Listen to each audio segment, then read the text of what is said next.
Hello, everybody. It's Schmitty again. Guess what? I got Clyde Singleton here today. We catch up mostly because I've had him on the show before. I've been on his show and we haven't talked for a while. Lots happening for Clyde, and I'm anxious to see what it be. All right, here he is. One and only Clyde Singleton, baby. Hold on. Can you hear me? Yeah. Hold on. Are these headphones too big? Can you hear me? Can you hear me well? Yeah, can you hear me? I can hear you absolutely fine. Let me step outside. Bro, just wait. Talkin Schmit. I'm already not watching. It's cool, like tonight is the night. Damn, this is like the coolest thing I'm ever gonna do. I wouldn't say it was fun. What do you mean, bro? Christian Fletcher's younger brother. Fuck the Dodgers. Big dog's in. What do you think, Dolan? We on? Schmitty? Talkin Schmit. Most of these guys, their opinion don't matter. Talkin Schmit, right? And skateboarding. I remember that. Talkin Schmit. Holy shit. What are Yuns doing? Okay, yeah. I'm in your house, dude. You gonna come out different. Oh no, Schmitty, you can't jump in. What is happening? Let's hear it for Greg Smith. Yay! Gregory. Yeah, man. Chicken bone that was home. Wi-Fi check 1. Wi-Fi check 2. How you doing, Bob?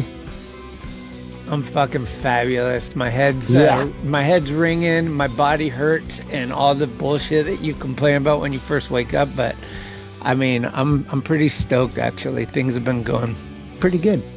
Why did it blur you out in the background? You're all blurred out. They blurred all your logos out. I'm getting artsy, dude. There's that new. You look like you're in some portal or something, dude. I got a palm tree behind me and shit. Look at me. I know. What city are you in? You in like Carlsbad or some shit? I'm in Claremont, dude. I'm like right by where that crazy shooting just happened. Oh, really? Dude, I'm not even joking. I was going to a doctor's appointment the other day, and the cops flew by us, and I don't know why. I was just like, oh, the cops are flying by. And later that night, I looked on the news, and sure enough, there was a shooting at like a mosque or something. It was crazy. It was right up the street. It's just wild out here, dude. Well, that's Peter Hewitt and Navarrette's favorite skate park. You'll see them at least 3 times a week at that park if they're in town. Really? Yeah, they love that one. I need to go stay with them dudes. Them dudes have probably got their shit together. I don't know. I need to go hang out with Navarrette, dude. Go sit on a rug or some shit, cross-legged. Provoking the stoke. Yeah, man, it's been a wild trip here. What happened? What got you out there? All right, so it was like two or 3 days after Easter, I got my hand on some bad cocaine, and I almost, dude, this is the fucking craziest story ever. Like with fentanyl in it or something? I'm not sure what the fuck was in it. It's probably Clorox or something, dude. I don't even know what was in it, but I got my hand on some bad shit. I moved back to Florida early January and never really got my bearings right, like as far as like getting a job, and just nothing fell into place. I could find coke, I could find weed, I couldn't find a job, you know. I mean, so I became a coke dealer. Like it was a fairly easy transition for me. I was just hand-to-handing shit and making some good money, but it was really sketchy. So I get my hands on one bad batch, and I don't know what happened. My brain just clicked like that, and I already thought people were like coming after me and shit.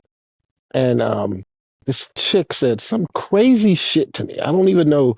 It was something that made my brain just go into overload. So I took off skating at like 3 in the morning. No, it was like 2 in the morning. First, I called my dad. I was like, hey, dude, I need you to come pick me up and take me to fucking rehab. Like, I was freaking out, dude. I was like, the bitch like put a spell on me or something. I don't even know. I swear to God, dude. And I was like, you need to come pick me up. He's like, oh, I'll pick you up when I wake up. I'm like, fuck it, dude. So I started skating to the hospital that I was born in. By the time I got there, it was pouring raining.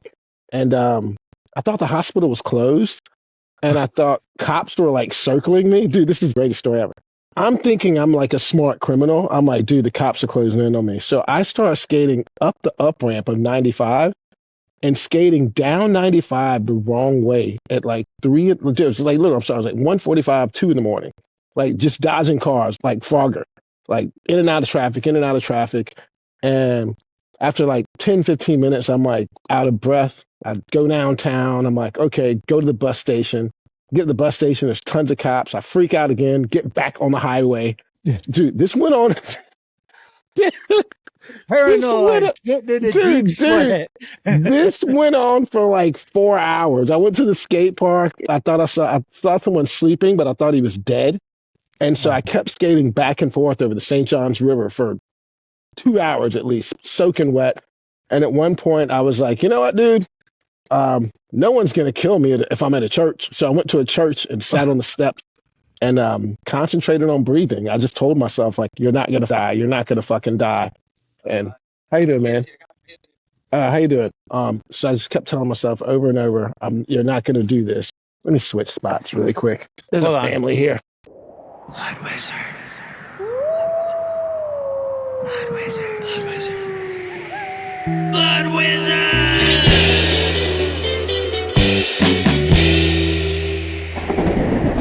Shop.bloodwizard.com. Tickety-tack. Hey, it's Corey at Blue Plate, 3218 Mission Street. Come see us. Meatloaf, fried chicken, deviled eggs, Dollar Olympia beers. We're here every day of the week. We got a garden, and we got smiles on our faces. Come let us make you happy. Hey, by the way, real quick, I just want you to know that I got your Instagram up, and it's just playing loop, your new video part, the birdhouse. We'll get into it later, but fucking so much inspo and props, dude. I fucking love how that unrolled, and with the AI shit and Lizzie, I was just like, they nailed that one. Dude, people were not fans of that whatsoever. But really? Back to that, yeah, they dude, I don't know if people know what the fuck they like. That's not my problem. You know, if people don't like their own families, you know what I mean? And so I went and sat at the church steps for a bit, and after I was at the church steps, concentrating on breathing. I thought my fucking heart was gonna come out of my chest. And long story short, I ended up going to another hospital. I thought that was closed, and I finally went to a coffee shop. Some old lady's like, "Hey, are you okay?" And I was like, "Actually, no, I'm not." And she called an ambulance. Ambulance came and got me. They wanted to strap me down in the seat, and I was like, absolutely not. Whoa. And went to jump out of the ambulance, and a cop grabbed me. And this is the only time I remember coming to my sanity. The cop looks at my skateboard, and he's like, "Are you too old to skateboard?" And I was like, "Are you too old to be a cop?" And everyone started laughing. And from there, I tried to go check myself in. And that's when I learned that healthcare is a joke, dude. You never know until you need it. Honestly, dude, I would have been better off taking some ayahuasca in fucking Arizona. I tried pot.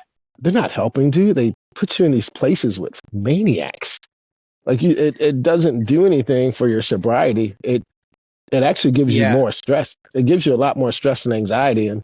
And realistically, if you're trying to become sober, the last thing you need to be is around people that are not sober or not. That's not their mission. I'm not going to be the preachy guy like, "Hey, man, this is what you should do," and shit like that. Like, I would highly suggest getting around some motivated people, whether it be skateboarders or businessmen or something like that. You're better off doing that. You're going to learn more from them than you are from being in these situations, dude. These situations are very stressful. They're very, very stressful. It is. And, I'm going back home. That's the end all be all. Yeah, I'm heading back home, dude. Yeah, absolutely, dude. Some crazy shit's going down in these. Like, I got attacked by some fucking dude in the middle of the night. I ended up fighting him. Yeah, I ended up fighting him. And some other guy jumped in, and I was like, "Hey, I've killed both of you." You know what I mean? Like, I felt like I had to defend myself. Why I have to defend myself in one of these places? Beyond me. I think Ryan Monahan said it best. Intelligent people shouldn't be around people like this. It's very stressful. And I'm no fucking genius, but I'm smart enough to know where I should and shouldn't be.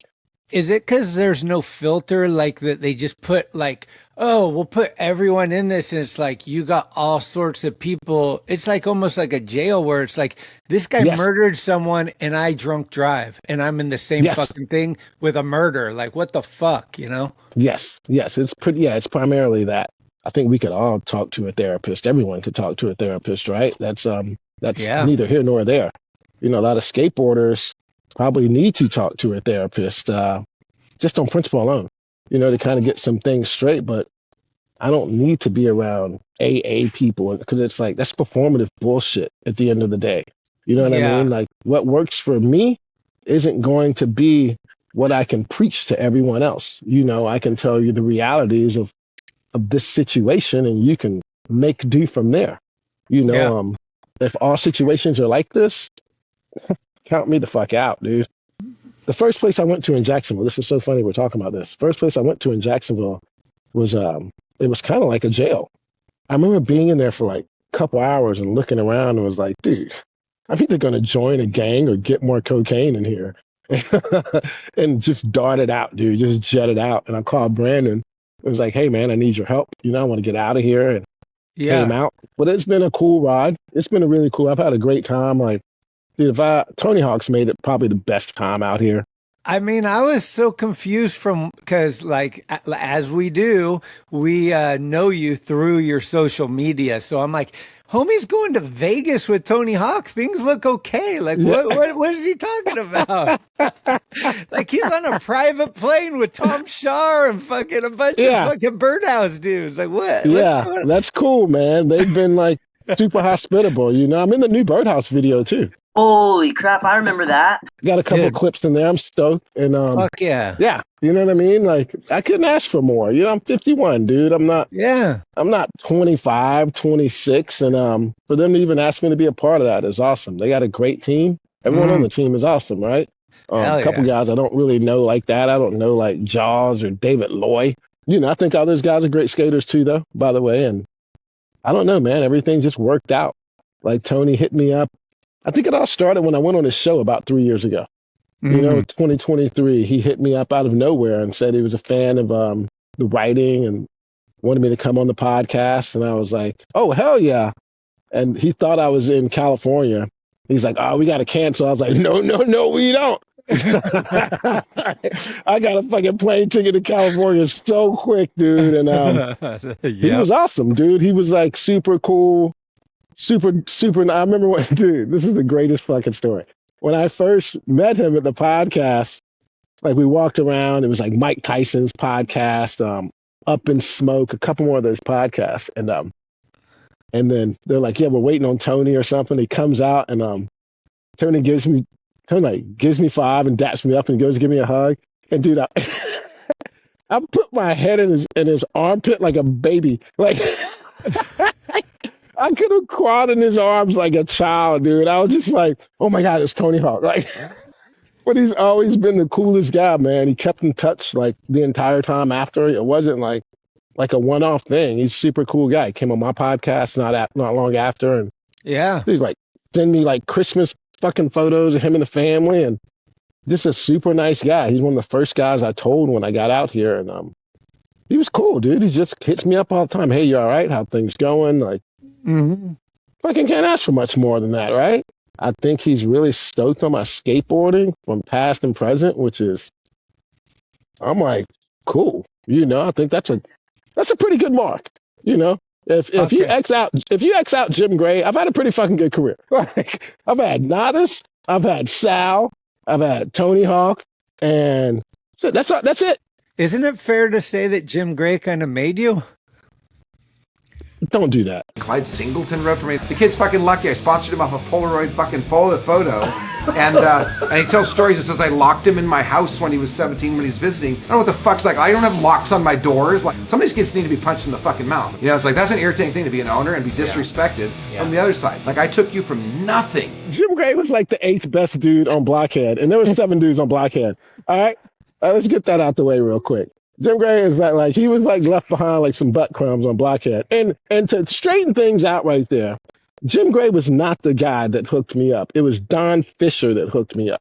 Shout out. Don Fisher hooked me up at an ASR trade show in Orlando, 89 or 90, I believe it was. Yeah, so that whole lie about some Polaroid pictures. The guy that owned the skate shop, he was a photographer as well, a really good photographer. Shot a bunch of photos myself. Ryan Coleman, Eric Gilliard, all the kids I grew up with. And he took them to the trade show in hopes of, which is awesome, man. He took them there to get us sponsored, which is fucking great. You know what I mean? We were just kids in Florida in this little neighborhood. Like, we all wanted to be Frankie Hill, Ray Barbie, Matt Hensley, and those guys. Yep. This guy wanted to get us to the next level. So he took these huge 8x10 prints of us, fucking awesome photos, and a couple of them on my page. And Don Fisher liked them, and he asked me for some footage. And by the time I was able to send him footage, Gator went to prison. Oh. And that's where Jim Gray scooped in at and was doing Formula One wheels. And so that's how that story came. You know what I mean? And by the time we were doing that, someone had seen my footage. I can't remember who, but I'd already had an ad by 91 with when the fucking Kona contest came in town. Chris Ortiz took a photo of me and Jim. I'd never met Jim. He had already ran an ad of me. I'd never met him. Dude, he could have looked like you. I never met him. I'm not even joking. I'd never met the guy. And Mark Ablo is my team guy, and we had a great team. I just never met Jim, and I think he was just he's upset, man. Like things didn't work out like Chris Miller or none of the cool guys. You know what I'm saying? And that's just unfortunate for him. Mm-hmm. And if I had Omar and guys like Omar and Chet and Matt Reasons, all those guys on my team, like I would celebrate that, not like talk shit on those guys, right? Like, you don't hear Jim Thiebaud talking shit about his guys from the 90s. You don't hear Tommy talking. You know what I mean? Yeah. You don't hear that kind of shit. You only hear that from kooks. That's a fact. I mean, Costin said it a long time ago in an interview, and we already knew that, but you never say, especially publicly, that I made someone. Chet and Omar, putting them on the back of the mag, that was to advertise whatever company you were doing. Like, that wasn't to fucking give those guys a career. They were going to have a career regardless. You were advertising on the back page, and you've got good photos of these dudes, and everybody's helping each other. Nobody's making anyone.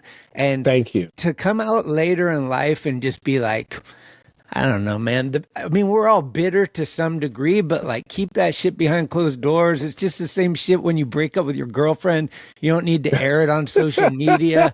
Like, just chill out, man. Like, we're all struggling here and we get it, but like, don't go fucking off the rails on me here. Well, the story that he's pissed about is, and ironically, and I tried to tell him, is in the night, I think it was 92 or 93 NSA finals, we all came out and we stayed at his house, and he puts us in some room and he's like, don't come out. My family's in this room, something, whatever. Me, Ricky Oyola. Dude, it's so crazy. It's so crazy. The craziest part is we stayed in this room. We were like kids and got like put in some room. It sounds like child trafficking if you think about it. It's fucking hilarious. So he says, don't come out of this room, something.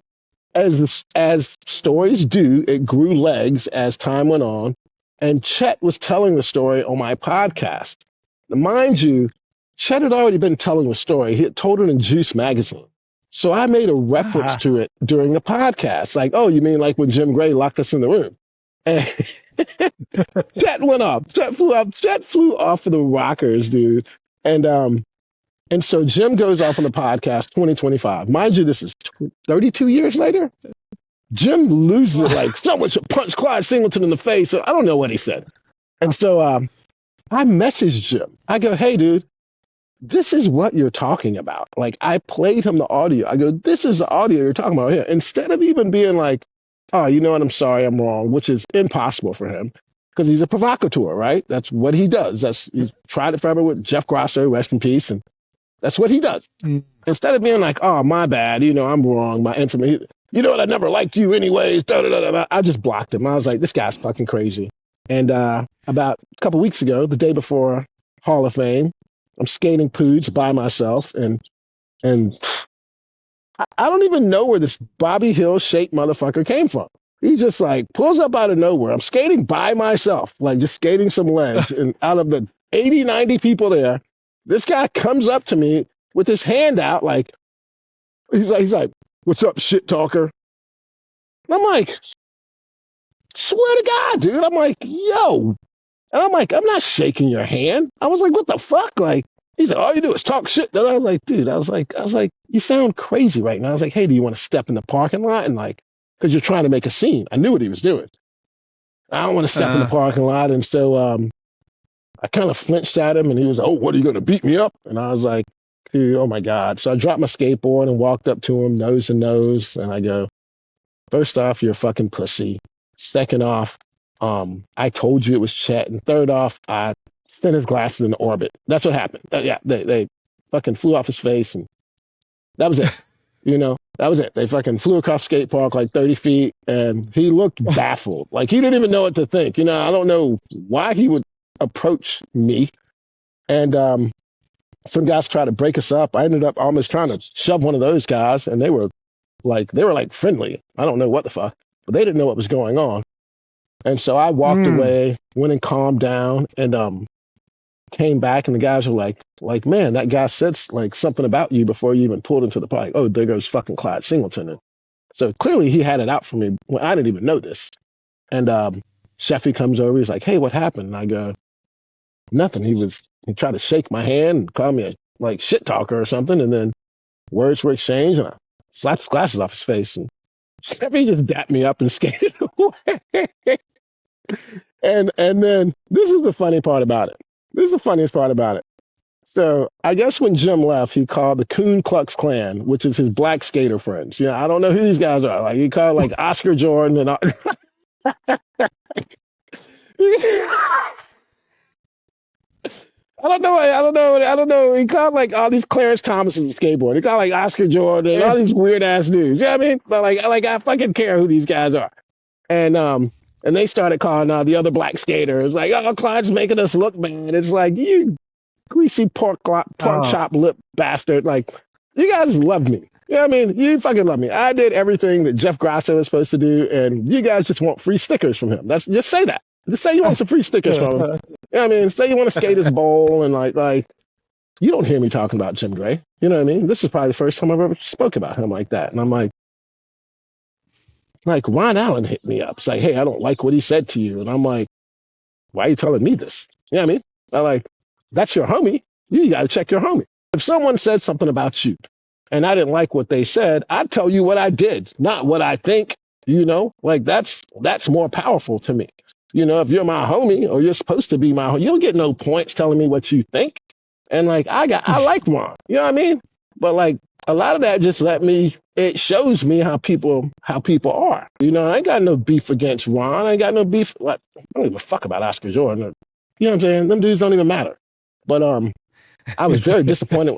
They don't, dude. They literally don't. Like them dudes are. I can't even explain. Them dudes are like the fucking Jeff Jones of street skating. Like, they don't matter. Unfortunately, that happened. I hit Willie Santos up. Was like, hey, sorry, I had to like slap Jim Gray's glasses off his face. I'm sorry that happened at your breakfast club. I did feel bad about that part. Oh, was it at the slappy thing or something? He does that. No, he does this thing where curb thing. No, I don't do no damn slappies. Do I look like I do slappies? The fuck? I look like a slappy dude. Look at me. I'm not busting my toes. Willie Santos is. I'm not getting plantar fasciitis doing those slappies. Y'all crazy. I mean, dude, the people that can do them, awesome. I can still ollie, so I like to do tricks. You know what I mean? And not saying that's not a trick, but I like to still. I haven't hit that mark of skateboarding yet, to where I go skateboarding and I'm like, man, I can't really ollie. So God bless the guys that do slappies, but I can still ollie, dude.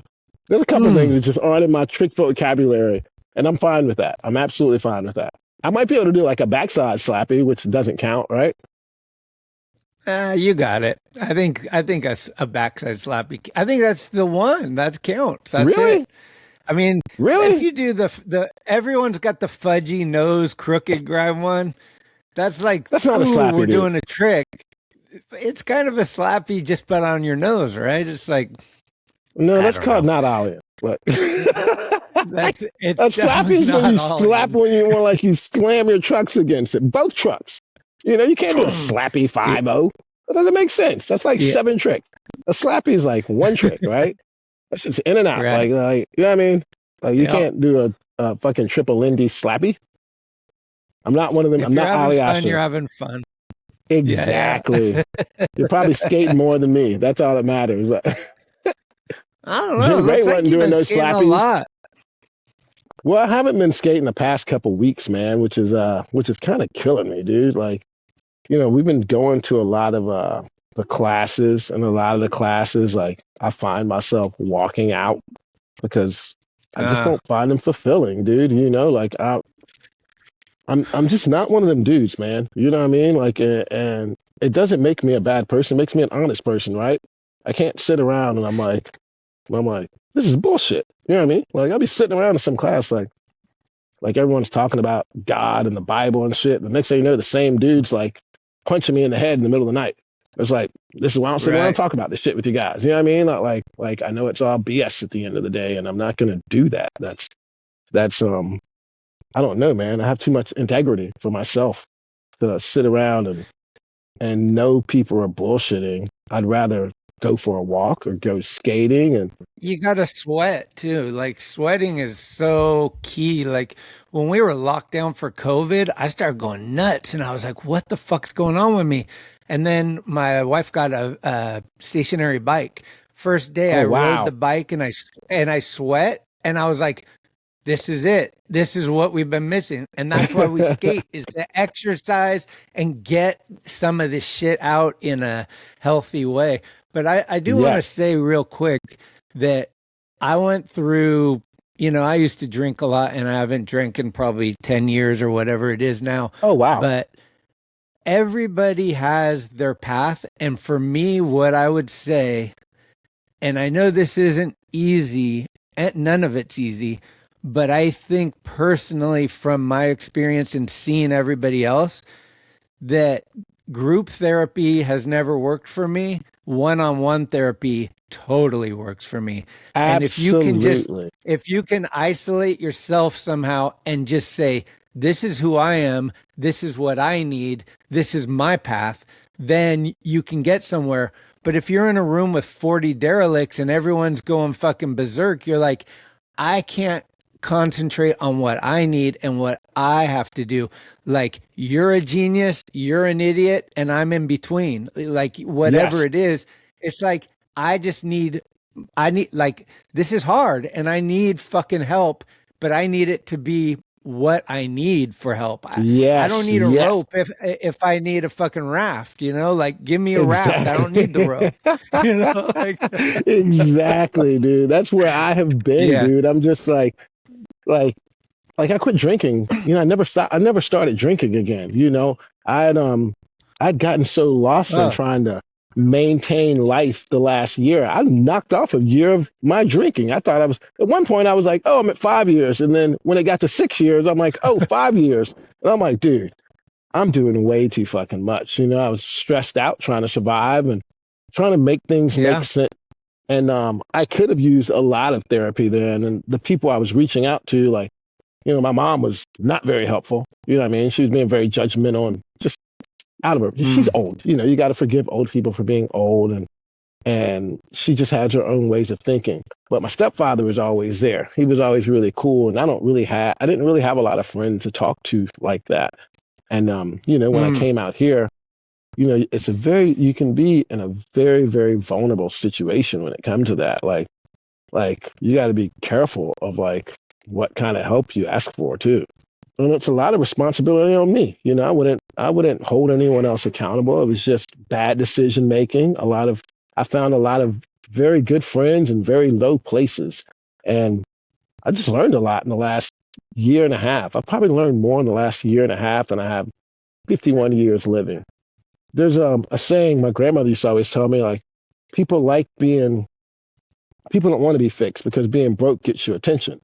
And that's very true. A lot of people don't want to be fixed. They like being broken because you're broken. You can get the attention you need. You can get the things you need. You go to your friends that sell weed and they're going to hear you out. And they're fucking losers. You know what I mean? They don't work. They don't have no responsibility. So they want to, right. That's not the people you want to talk to. And you learn these things as you navigate through all of this.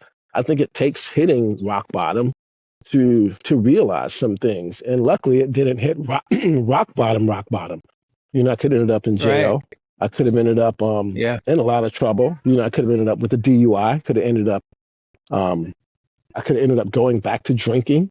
And I just think it was one last step that I was like, okay, I'm gonna need some recovery space. And I don't know, if they're like, well, all places are like this and things like that. And if that's the case, count me out, man. You know what I mean? Just count me out, dude. Like, going back home isn't failing. Winners know when to quit, dude. That's the smartest thing you can do. Like, you can know when to quit and get back on the track. Like, you don't have nothing to prove to anyone. Life's a marathon, dude. It's not some quick sprint. It's not nothing to be disappointed in. It's just like, some things serve you, some things don't. And I know I'm not going to get better being around people that are not mentally okay. You know what I mean? Like, that's impossible. 100%. I was just talking, this is a full circle connection to you, because my good friend and 2007 Skater of the Year, Mr. Chris Sen, he was telling me he didn't want to do a podcast, and then all of a sudden he fucking pops up on your podcast, and I was like, what the fuck, dude? Are you serious, right? And so I love Chris. So Chris just came out to SF, and we recorded my 250th episode. I was like, dude, so psyched. And he went back to Hawaii, and he calls me up like 2 days after MJ passed. And he's like, dude, I want to re-record our interview.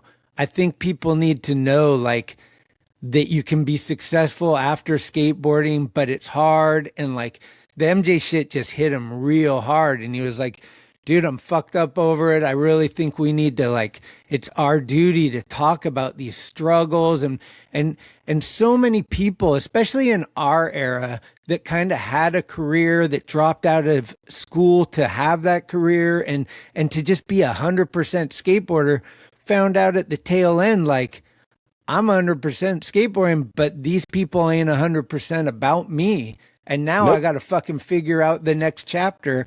And that stuff is just gnarly, dude. Cause like, we're friends with a lot of the same people that have these struggles, and they're out there driving around going like, I don't even know who am I? What do I do? I was this guy. Like, Jim Gray put me on the back of magazines, dude. Like, where do I go now? Like, fuck Jim Gray, dude. I mean, honestly, no, but seriously, like, the struggle's real. It is. And like, I think, my buddy Neil Mims told me this, and a lot of people got to understand this. It's like, that is your ego. Your ego is not your amigo, homie. Like, that shit is not your amigo.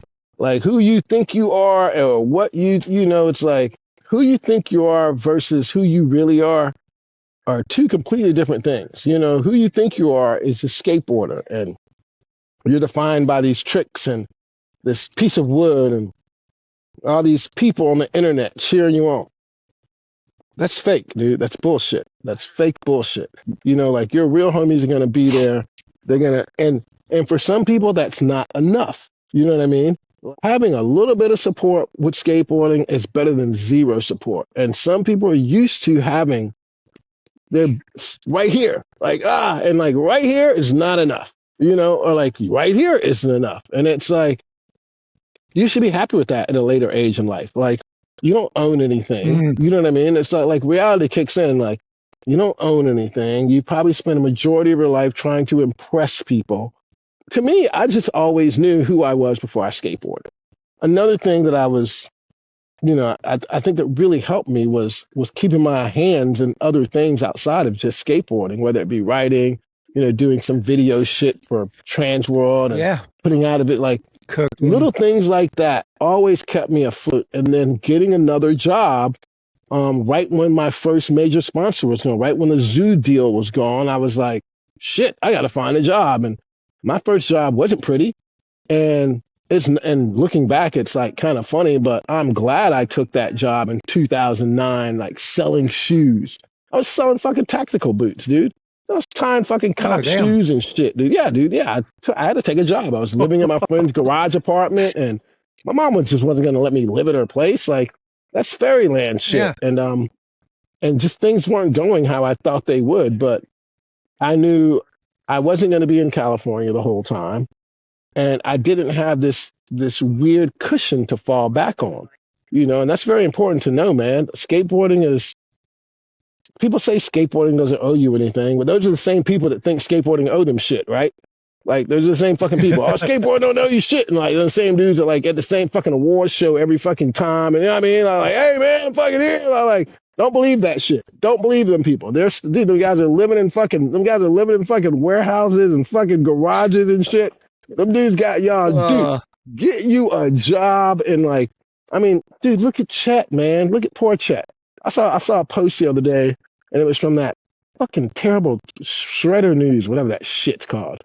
And it was like, Chet Childress looking for a job, something. And I'm just like, okay.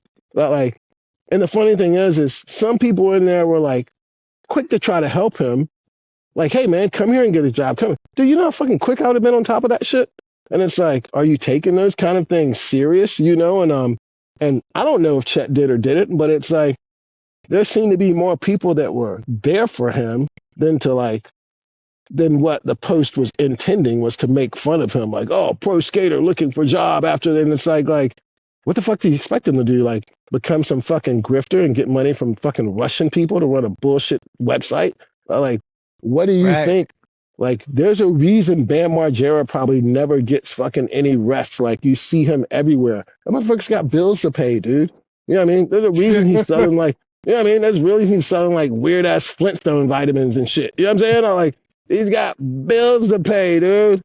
That dude is struggling out here. You know what I'm saying? He's got him, his fucking girl, some car, like property taxes. You think that dude's just, if Bam's not just living it up, he would be chilling, right? You think he enjoys waking up every day and like one day being in Costa Rica and the next day being in Miami and like yelling at the camera with some fucking weird energy fucking Flintstone drink in his hand? No.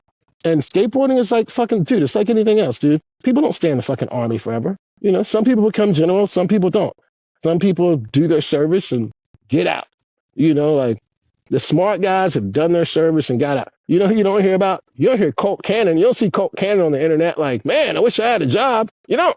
He's smart. He made his money. He got out. He didn't try to stretch his career and have problems that a lot of people do. Unfortunately, with Mark, rest in peace, there were some telltale signs there. I think a lot of people just weren't really, they're just not being honest about. There's a lot of telltale signs that, he was going through a lot, man. He was going through a lot mentally, and nothing skateboarding could have done that's something that's deeper than skateboarding. Skateboarding was his escapism, but that wasn't his final chapter. But to him it was, unfortunately. And that's sad, man. You don't want to see that. Like, I still want to become I still want to become a small restaurant owner or have a little thing, like something to fall back on. I don't want to be out here like fucking 60 years old, like rapping in some little venue. I'm not doing that shit, dude. I'm not doing none of that shit, dude. I ain't like none of that shit. I swear to God, dude. I get, who's not looking for a job? Lester Kasai. You know what I mean? You don't even know what he does. He's just making money, doing his thing, doing some weird backside alley somewhere. Them dudes are chilling.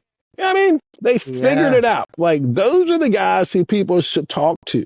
Those are the guys. Like, look at Sheffy. Someone told me Sheffy works at Home Depot. I was like, that is fucking awesome, dude. That is awesome. You know why? Because he's got a job. He's got a job. Yeah. He skateboards. There's nothing wrong with that. You know what's something wrong with? The dude waiting on a box of Remind insoles to sell. That's something wrong. You know what I'm saying? Like I know a couple dudes right now in their mid-30s, like, man, they're like out filming more than they're trying to find a job. And it's like, dude, there's dudes that are 12 years old that are gonna, like, eating your lunch. Like, if you're 30-something trying to get sponsored, trying to get on, trying to get your internet numbers up, you're lost in the sauce. You're going to end up an old, angry, grumpy old dude and probably end up in one of these places I am. It's best to get your shit together, have your little skate crew. And that's what I had back home, man. I had a cool little thing going. There's nothing wrong with that. You know, you have to find your happiness after skateboarding. You really, really do. And skateboarding isn't the end story for everyone. It's not. It's the first chapter of a lot of people's life. Yeah, dude. And it gets back to what you said about the ego's not your amigo, because I go to therapy every week. I have a therapist and I've been going for years, and it really helps me. And I ain't going to be the guy that says, you need a therapist. Some people do, some people don't. It helps me. And what my therapist is trying to get into this brain that doesn't really have it. I don't really have an ego as much as my wife's like, well, you got a podcast. I'm like, oh, God damn it, I can't win. But what my therapist tells me more and more about every situation I'm in, my anxiety, my depression, all the different things that I go through where I'm like, I'm not the Schmitty that I want to be. She's like, dude, you got to stop the fucking self-judgment. You got to stop looking at yourself. And I was like, you know what happened is I fell into skateboarding where everybody judges everything, including each other. And I just know what's being said out there. So I got to say it about myself and fucking try to calm those voices, you know? You know we gotta stop the self-judgment, man. Like, fuck, I moved back home because I wanted to be around people I love and in a comfortable place. It ain't a failure. It ain't all this negative press. It ain't anything. Like, you're doing what you do, and that's it. Like, that's it. Dude, this is the fucking key to life. Once you figure out you're being judged by the most basic lame ass people on the face of the earth, everything's all right. You know what I mean? Most people out there judging you are basic and lame as fuck and want to be accepted. And like, you know what I mean? Those are the dudes probably looking at your Thrasher tee like, who's that guy wearing a Thrasher tee? You know what I mean? Like, them dudes are stupid. They're stupid people. They don't know anything. I saw something today. This is so funny you're saying this right before I got on the phone with you. And it was, have you seen the 6-year-old kid? I think he's from Bakersfield. Little black kid. Have you seen him yet? I sent you a clip of him. He's I don't know. Little kid, his dad's always pushing him in the background, like, yeah, go. He's like ollieing downstairs, and he just learned kickflips the other day, right? Really rad little kid, dude. 6 years old, right? You go in the comments, everyone's like, he's pushing with his front foot, da-da-da-da. And I'm just like, that's the problem right there. That's the problem right there. Like, why are a bunch of grown-ass men worried about a little-ass kid and how they push? You know what I mean? Like, those are the same grown men that are judging you, and like, literally, it's the same people, dude. And like, think how lame that is.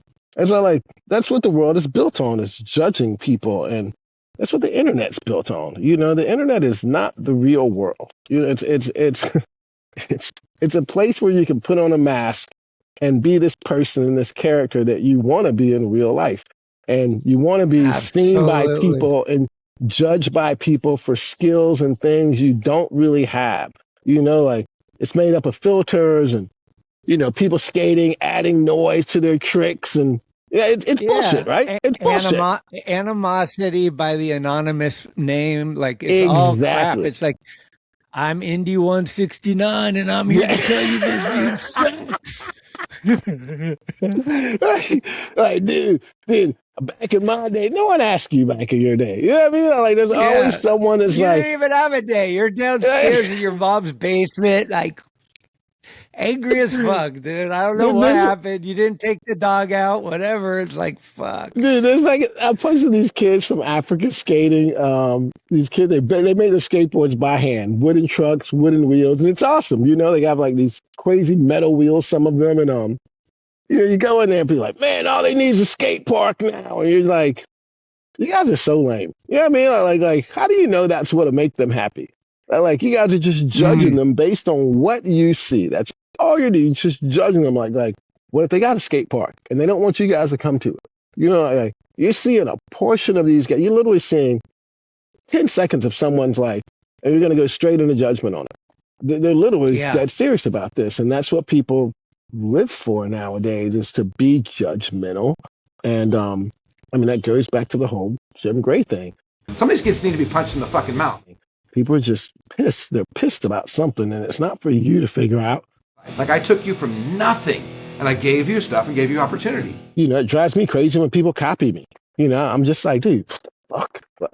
You know what I mean? Like, I'm sure you guys get it too with Thrasher and everything. You're just like, dude, like, can we have something over here? Just like this logo that just says every other word. Dude, everyone's got a Thrasher logo. Let's be serious here. Like, everyone's ripped off Thrasher logo. It's insane. I gotta make one. Yeah. Dude, you have to make one, dude. Dude, did you go to? You didn't go to the Hall of Fame, this did shirt you? with me, like. No, you know, fuck. I got nothing How do you feel good about to say that? How do about you the feel Hall about of Fame. I don't have anything good to say about it. It's like I'm stoked for Bryce and these guys that, like, you know, like it's the opposite of what we're talking about, right? Like it's these people that got to a point later in their life that are being celebrated instead of negatively attacked. That's great. Yes. What I don't understand is who's doing it, who's deciding, why, any of that stuff. And then why was Josh Friedberg talking for 4 hours at his acceptance speech? Like, I think he's the reason that the whole formula got turned into, like, the music comes on and people got to get off the stage, man. But it's like a lot of dudes that you're like, fuck, who are you? And then there's a lot of dudes that you know who they are that aren't there. And you're just, and I get it. We're all like, my Matt Hensley is You're Not As Coppice, whatever. But like, at least those two guys need to be in the conversation. If you have a Vans, it's like either you're getting an honorary Eagle Scout thing, or like you start riding for Vans as like a Weeblo, and then you go up to Boy Scout, and then like you get the Eagle Scout van when you get the Hall of Fame thing. But you have to, in some way or another, like they throw some other guys in there just because it'll make the program look a certain way, right? Like you gotta have the notices. You gotta have you got like because they don't want to hear from people, so they gotta throw these guys in. But then they have like this guy that's done like 38 consecutive kick turns, and you're like, whoa. Like, who is this kick turning maniac? He's buddies with the other kick turning maniac that, like, we don't know. They've done a poor job of telling us who these people are, and like we're supposed to celebrate them, which is weird, right? Like at least with Thrasher, you know, with Skate of the Year per se, there's meat there. Right. There's something, there's meat on the bone. You're like, okay. Well, this is, you know, then it turns into like, which one do the skaters want? You know, you don't know with Thrasher, but at least the choices make sense, right? You have Chris Jocelyn. You have fucking, what's the dude's name from fucking Creature? I think that dude should have won too. The Norwegian guy. That dude is Kevin Baekel. Dude, I fucking love that dude. Yeah. Kevin Baekel is fucking sick. They need to put someone like him on DGK. Get a little, you know what I mean? Get a little oomph in that team. You know what I'm saying? Like, that'd be insane. Dude, how sick would that be if they got that dude on there with a He-Man graphic? Dude, that would be so awesome. Like, everyone would be stoked. If he was on DGK with the He-Man graphic, that would be the ultimate graphic in the world. So Thrasher, like, you don't have to agree with who they pick, but at least their choices make sense, right? Like, everyone's gonna have their choice. Like, I had Tom Shaw. Bruh, I need that. Like, a lot of people had Chris Jocelyn, right? Some people had Kevin Baekel. Some people had, you know, the other dudes from fucking Creature. Everyone has their own choices, but the choices make sense. With Skateboard Hall of Fame, you're like, hold on, why are we celebrating some dude from the 70s? I'm 51. I don't know these guys. Couldn't they have like some side shit for these guys and like start getting the guys that? Because this is what sucks. I think Mark is in the Hall of Fame, right? Is Mark in the Hall? Is Mark Johnson in there? I can't remember. Is he in the Hall of Fame? Oh shit, I don't know. See, and like now it's going to look not the index for that. And now it's going to look funny if he's not in there. It's going to look funny because it's like those things aren't set up to give people their flowers while they're alive. You know what I mean? It's set up to go back and like celebrate these guys, and like we don't know who we're celebrating, but the guys that we do celebrate, they get put up there like 3 at a time. Like, dude, Arco should have had his own time. Julian should have had his own time. Omar should have had it. You know what I mean? Like, they should all go up one by one by one. And if you take all them old ass dudes out of the equation, you have time for that, right? Like, you have nothing but time for those guys and those guys can speak on what they think is skateboarding, what they think skateboarding is. Correct? Would that make sense? It's the star mentality. It's the fanatic in us that just wants to see the best of the best. It's like the Oscars, right? I don't care about the foreign cinematographer director's brother.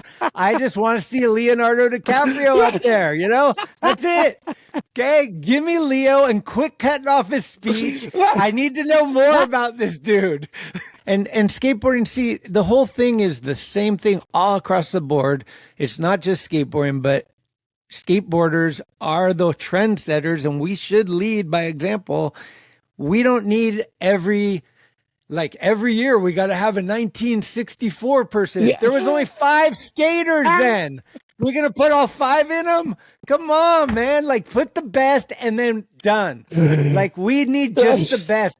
It's like fucking Baseball Hall of Fame. You're like, what the fuck? All these fucking idiots are in there and the home run leader's not? Like, what is going on? Like, you're crazy. So I think personally, you think of guys like Neil Blender, Mark Gonzalez, the ones that we all identify as these are the greatest. That's our era. We know it. So, okay, Lance Mountain can talk on his era because we all respect Lance. Yes. I don't really know who is behind the curtain. It's like we just went to Vegas and saw Wizard of Oz. So I'm thinking the curtain opens and there's this guy back there and you're like, who are you? You're making all the decisions? What the hell? I thought it was Lance Dawes. Am I wrong? No, it can't be Dawes. Someone told me Lance Dawes is on the committee or something like that. Maybe he is now, but definitely he wasn't. Like, I don't know what's going on now. I do think that they're trying to improve it. I think in the last 5 years, I think Rick and Buddy got in and started doing videos and making the speeches shorter. Like, I haven't been to one, so I can't really talk too much on it. But when I used to cover the combi contest every year, the Hall of Fame was in the same hotel we would stay at the same time. So Jake and I would go down and be like, and Jake would just be busting balls. It was they should have had a camera on Jake, just him talking shit about like, when's this guy gonna talk about himself again? Like, all that shit. But back then it was gnarly. And look, I don't like to bring politics and religion to anything. But when people do bring politics into religion, into their speech, you're asking for trouble. And a lot of these guys bring at least religion in. And I think like a quick one, like, hey, thanks to my creator, God bless, something like that. Yeah. Cool. But when you go on for 2 hours talking about how you need to come to my sermon and like blah, blah, blah, and and there's no other path. If you're not on this path, you're like, you just canceled out more than half of anybody that's going to respect you. And my point is your beliefs are great. Keep them to yourself. I don't need to hear who you voted for. I don't care. Yeah. Both guys suck. So your guy sucks, my guy sucks. Like, fuck it. Let's talk skateboarding. Because guess what? This is skateboarding. This is the Hall of Fame for skateboarding. Not politics, not religion, not fucking what'd you eat for lunch. This is skateboarding. Let's make it skateboarding. So I love how politics has become such a thing with skateboards. And it's like, dude, you guys don't even know what kind of ruined everything. Dude, like you guys don't even know what kind of grip tape you like. Like you have no business arguing about politics. It's a pointless discussion. You know, you're not talking to people that are educated on these things. You know, you're talking to people that wanna debate. You know, and debating isn't like it used to be. Debating used to be built on facts and smart people. You know, and have debating, you know what I mean? Like it did. Like now it's just like, it's like comment creeping. Yeah, exactly. It's weird what skateboarding has become. But back to religion, that's what really kind of threw me off about, you know, that was one of the last meetings I walked out of. I was just like, dude, this is bullshit. You could literally look around the room and be like, this is bullshit. There's an ulterior motive there. You know what I mean? There's a complete ulterior motive. If you're able to lie about something like that or bullshit, like, I don't want to be around you. I don't know, man. Just skateboarding's gone into this weird hole, these weird rabbit holes that we wouldn't think they would be in. Like, back in the 80s and 90s, it was a pretty free thing, and everyone was just doing this thing. Everyone's just really doing this thing and psyched to do it, building these crazy ramps, learning these crazy tricks, crossing paths, and doing the cool shit. Just doing this cool thing. And we were old enough to know everyone was going to school then. And most of these people were not very versed in things in school. Everyone hated school, right? Not everyone loves social studies. And it's fucking crazy. It's just weird to skateboard what it's become, man. And, that's for other people. I know what I like it for. I know what I love it for. I love it to be able to have these kind of conversations and talk to someone that looks at skateboarding differently than I do. The guy that taught me a lot about skateboarding was more like Schmitty than he was like Kareem. You know what I mean? The guys I grew up skating with, they had a mini ramp with pool coping and all kinds of shit. And then I had my street buddies too. But all my buddies, they loved Thrasher and they were older guys, but they were the cool older guys. I learned more from them than I did my street friends going older, because my street buddies, all they want to do is like rob shit and fucking da-da-da-da-da. The older guys taught me a lot about respect and taught me about skateboarding, what it meant, and showed me all the cool old photos. They cared about skateboarding, not just the ideal of it, Like the dude I grew up skating around with, his name is Chuck. Chuck loved skull skates. And I'd always be like, what the fuck is skull skates? You know what I mean? I'm like, what the fuck? And then so as time went on, I was like, man, Chuck's cool. Skull skates is cool as shit. He likes Circle A and shit like that. So I was like, dude, what's wrong with this guy? And I had this weird thing where I wanted to be cool with my street buddies, but I knew Chuck knew everything. You know what I mean? So I gravitated towards hanging out with the guys like Chuck, the guys that knew all this shit and could teach me about the history of skateboarding. But he never showed me fucking Chuck Treese. I didn't know Chuck Treese was on the cover of Thrasher until I was almost 30 years old, dude. Oh, damn. Yeah, dude. I had no idea who he was. I'm not joking. I had zero idea who Chuck Treese was. I knew Mick Rad was, but I didn't know who Chuck Treese was. Right. That's crazy, right? I mean, it's interesting. I mean, you'd have a way better perspective than me, but I do believe that at some point, it's hard even to talk about, but it feels like Chuck Treese was the first black man on the cover, right, of Thrasher. Yes. We didn't celebrate that or talk about that ever until 2020. Which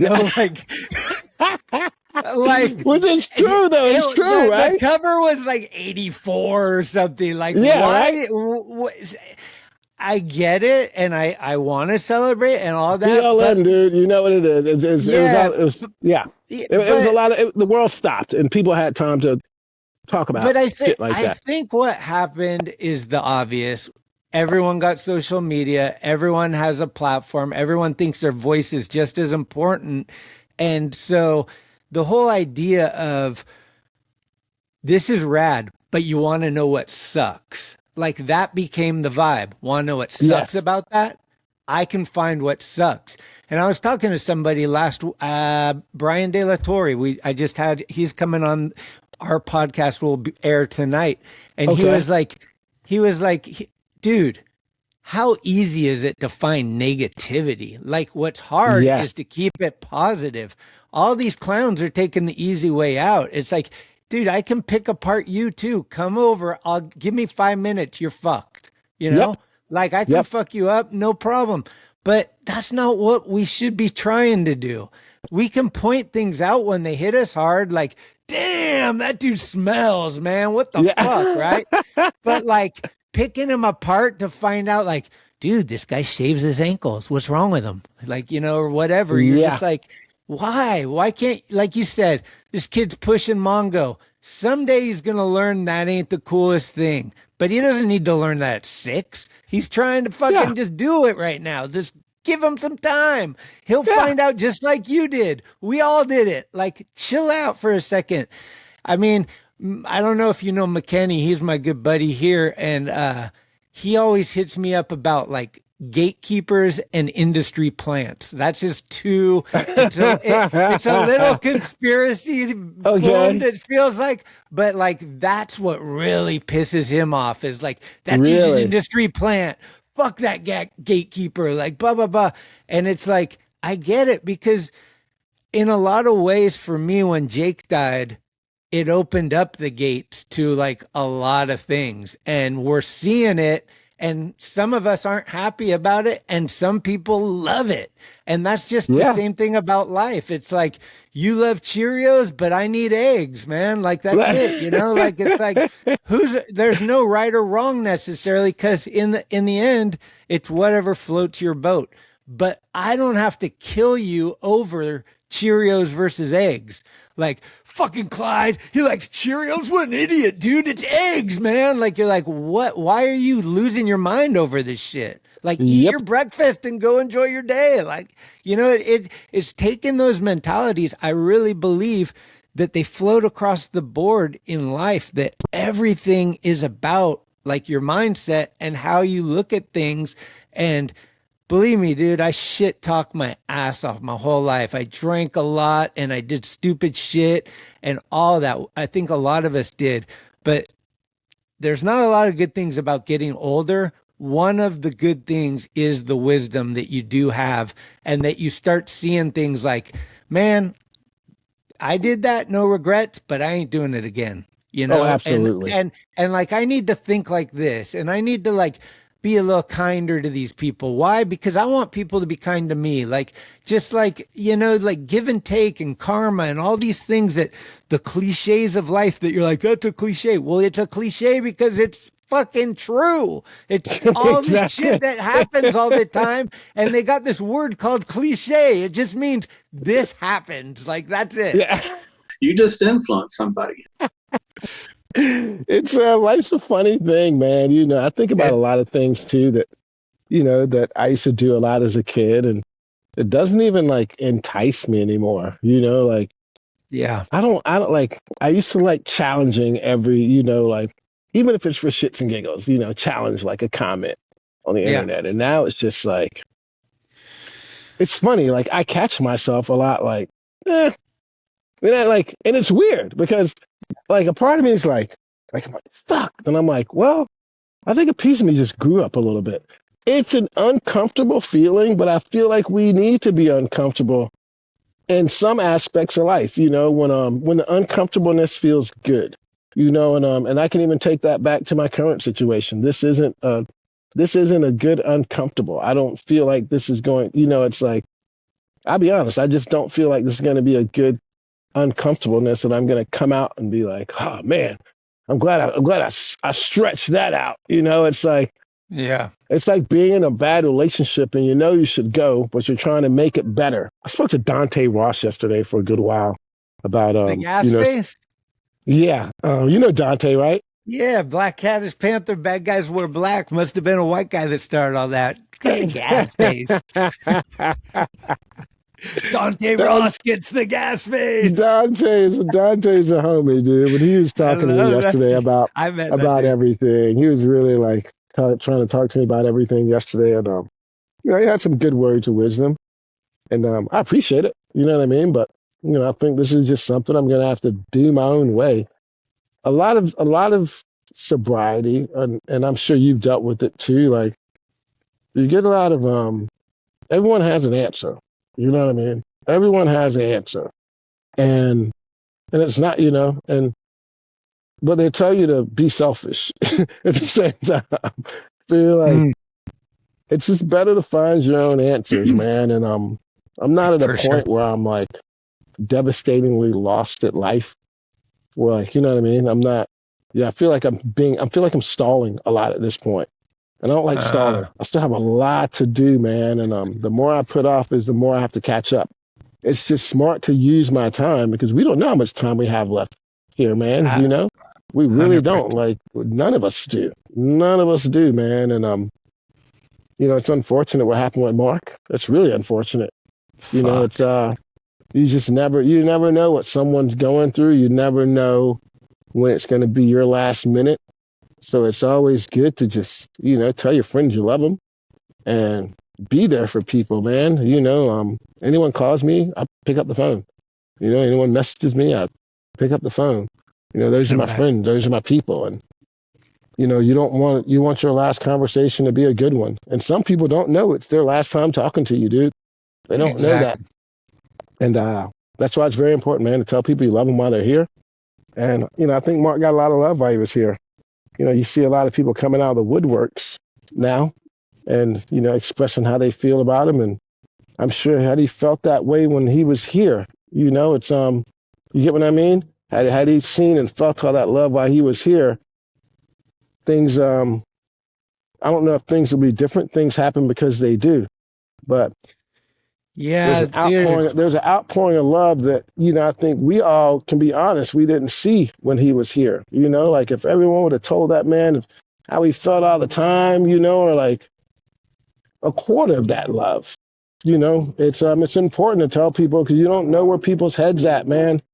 And he, I'm sure he would appreciate seeing all of that now. I get hyped when I see something of myself. Someone posts something to me. I'm like, man, they remembered me. Like it's a great thing, man. Like we skateboarded a long time ago, dude. 30-something years ago was a lifetime to some people. Some people are just turning 30. Dude, that's a lifetime to people. And a lot has happened in that 30 years. So to be remembered in that time, whether it's being a quick clip and it could be 20 people, it could be 2,000 people, it could be 20,000 people. Just to know those things, it's so important for people to show that kind of love to people and not wait until they're, not wait until they're gone. Don't save that picture of me until I'm gone, man. Like, don't do that. Like, you know what I'm saying? Please don't do that.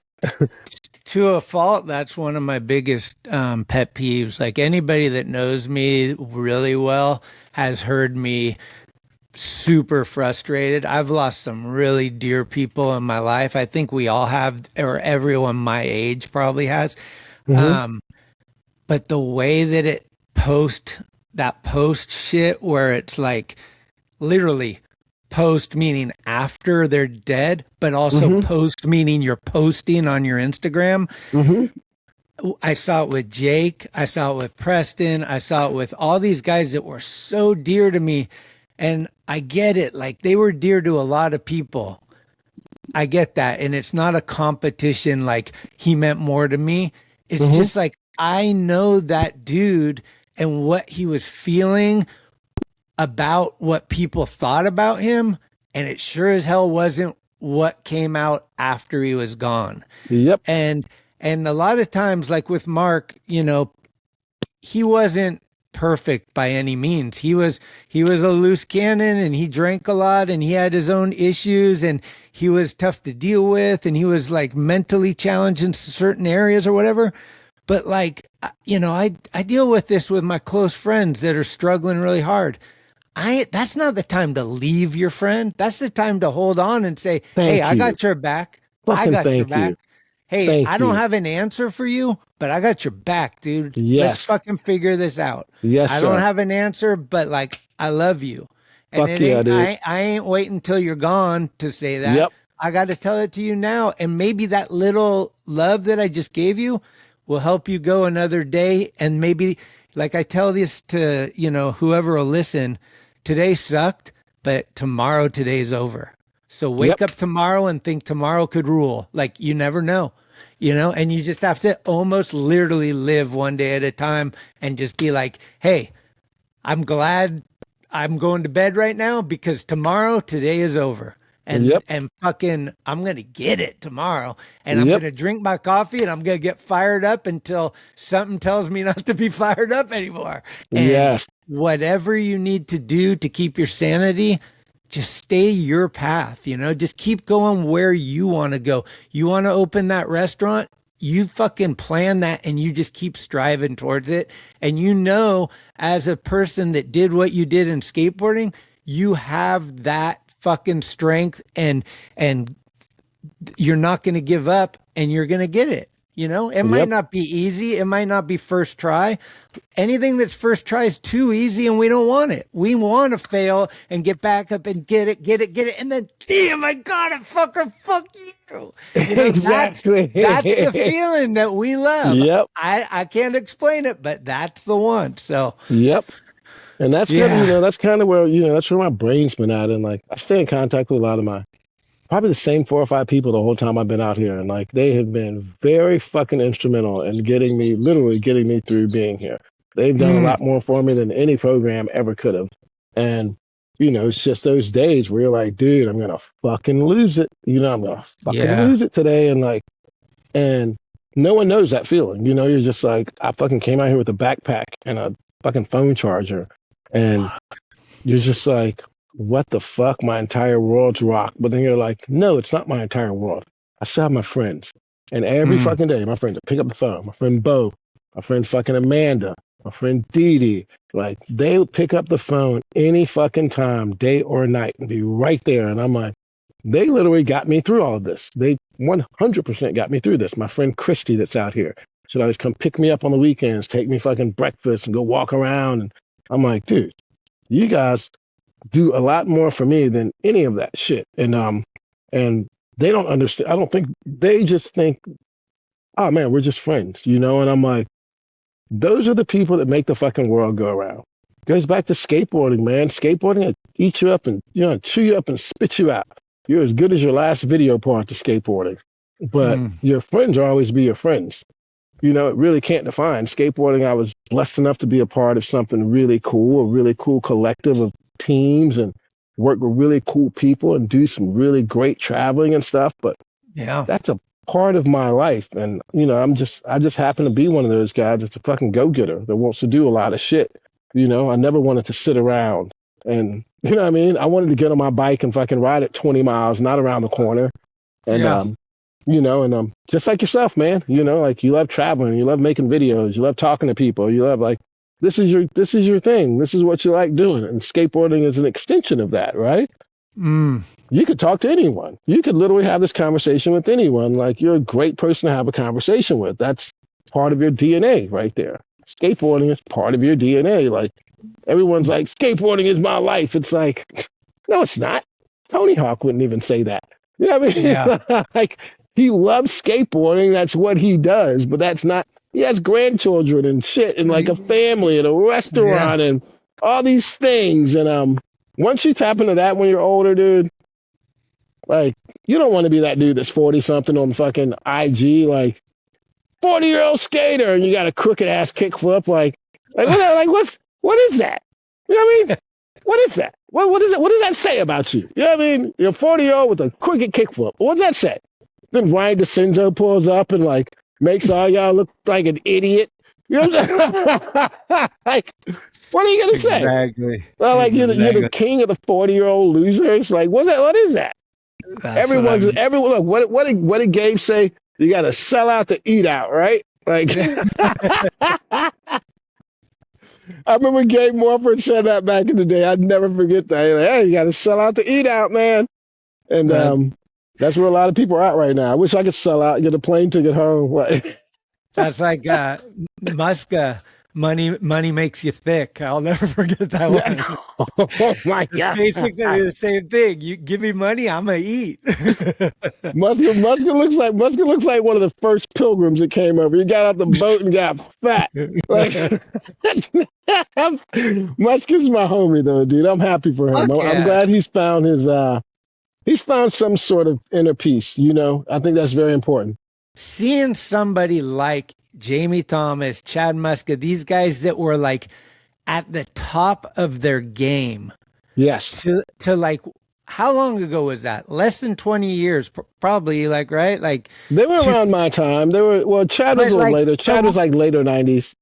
But Chad's like glory days, like the Transworld video where Muska and Jamie are in like Europe and they're the Beatles. Everybody's fucking like, they're like, and now, like, no disrespect, but like, that's not where he is in his life. It's kind of crazy to think that a human being can endure that change. And like, the acclimation to that change is fucking, it's a struggle, and it's a lot of like rediscovery. It's a lot of new, it's a lot of overwhelm. And like, people don't understand that. People think like, oh, he was a pro skater, he's got millions of dollars. He don't. He's spray painting his own boards and selling them on the internet to try to get money. Like, life is hard. It ain't the old days where you could buy a house for $20,000. Like, shit's fucking millions. I think he was smart enough to tap into the whole art thing. You know how like, because I don't know if you know how those guys sell art. It's like a whole science to it. It's sort of like how Strangelove sells boards. Like number them. No, it's like a whole little monopoly to it. Like, you get one guy to have it, like you can basically like, so you have one piece of art and you get like a famous musician or say LeBron or something, you give him the piece of art and then it's like, LeBron's got my art. And then next thing you know, your art is worth so much money, you know, and Danny Minnick's one of those guys that jumped in. A lot of those guys jumped in on that whole art monopoly type thing. And so they do very well with it. To a big influencer. Yes, and they do very well with it. You know, it's like Sal told me all about this whole thing of how it's done. I didn't know about that. Yeah, there's a whole thing of how it's done to sell. I mean, it's obviously they make art, but there's a whole way to, you know, you have an agent and there's a whole fucking thing to it. But Muska was doing the art for a while, and then he still sells skateboards. And I mean, you got to think about it. Like, I was saying this the other day, like Kevin Staub per se, right? Kevin Staub hasn't had a board since what, 1988? That's 45 years ago, almost 40 years ago. Seriously. So Kevin Staub, everyone's like, boards don't sell, right? Kevin Staub can come out with a skateboard right now, make 400 of them, sell them at $300-400 each, and sell out within minutes. Because he has the power of having a good skateboard graphic. And Chad has that going too. He's Chad, myself, and I can't even think of anyone else that has a skateboard graphic, not a skateboard company with a graphic, a skateboard graphic where you can go back and you can sell it 30 years later or something like that. Everyone else runs off a series and stuff like that. Chad Muska can sell the Muska graphic for the rest of his life. Literally. That's like the original dudes, right? Like Grosso, Caballero, they had their identifier. Yep. Yeah. I have an identifier graphic. There's certain people that have an identifier graphic. You can go. There's a reason Strangelove made that board a bunch of times, and Boris Becker's son's riding it, and there's a fucking reason. There's literally a reason for that stuff. Is because those graphics sell, and which is awesome, right? It's very awesome. And Chad has a very popular graphic from back then. He also has a very popular shoe, and so. Put those two things together, dude. The dude can like dress up like a stormtrooper in the middle of Ohio, in the middle of Ohio, in the middle of winter, spray paint a board, hanging off a piece of fishing twine, and like everyone's like, "Oh my god!" And dude, he has figured it out, dude. He has figured out his customer, and just like Kevin Staub, they've figured out their customer, and they have one thing they can start by selling one thing to them, and they're off to the races. You know, other than that, he's like making videos of his gophers eating carrots and stuff, that's fine, right? No one like in between that time, they're like, all right, Muskie's going to drop another board. Muskie's going to drop another shoe. He's going to dress up like a stormtrooper, like spray paint his boards and pack some boxes. And he's got a formula, dude. It works every single time. It works just like Kevin Staub. Kevin Staub can come out, dress like a pirate, put that board up, boom, board selling right there. And they figured it out, dude. They literally figured it out. It's gonna be hard for a lot of the newer guys to figure that out. You know, like look at Salba. Salba like paints a pool on a skateboard. He sells out a board. He's not worried about nothing. He's literally not worried about nothing. He's not worried about a thing. And I met Salba, dude. I was so fucking stoked, dude. I was so hyped to meet Salba. You have no idea. I was more hyped to meet Salba than probably Ray Barbie.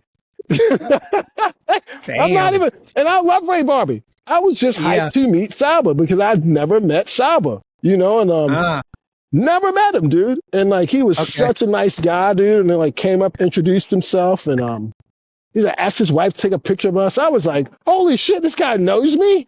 Shout out to Salba. I fucking love that dude. Shout out. Was that the highlight of the Hall of Fame? That was a highlight. Him, and Frankie Hill. Frankie Hill came up after he got his speech.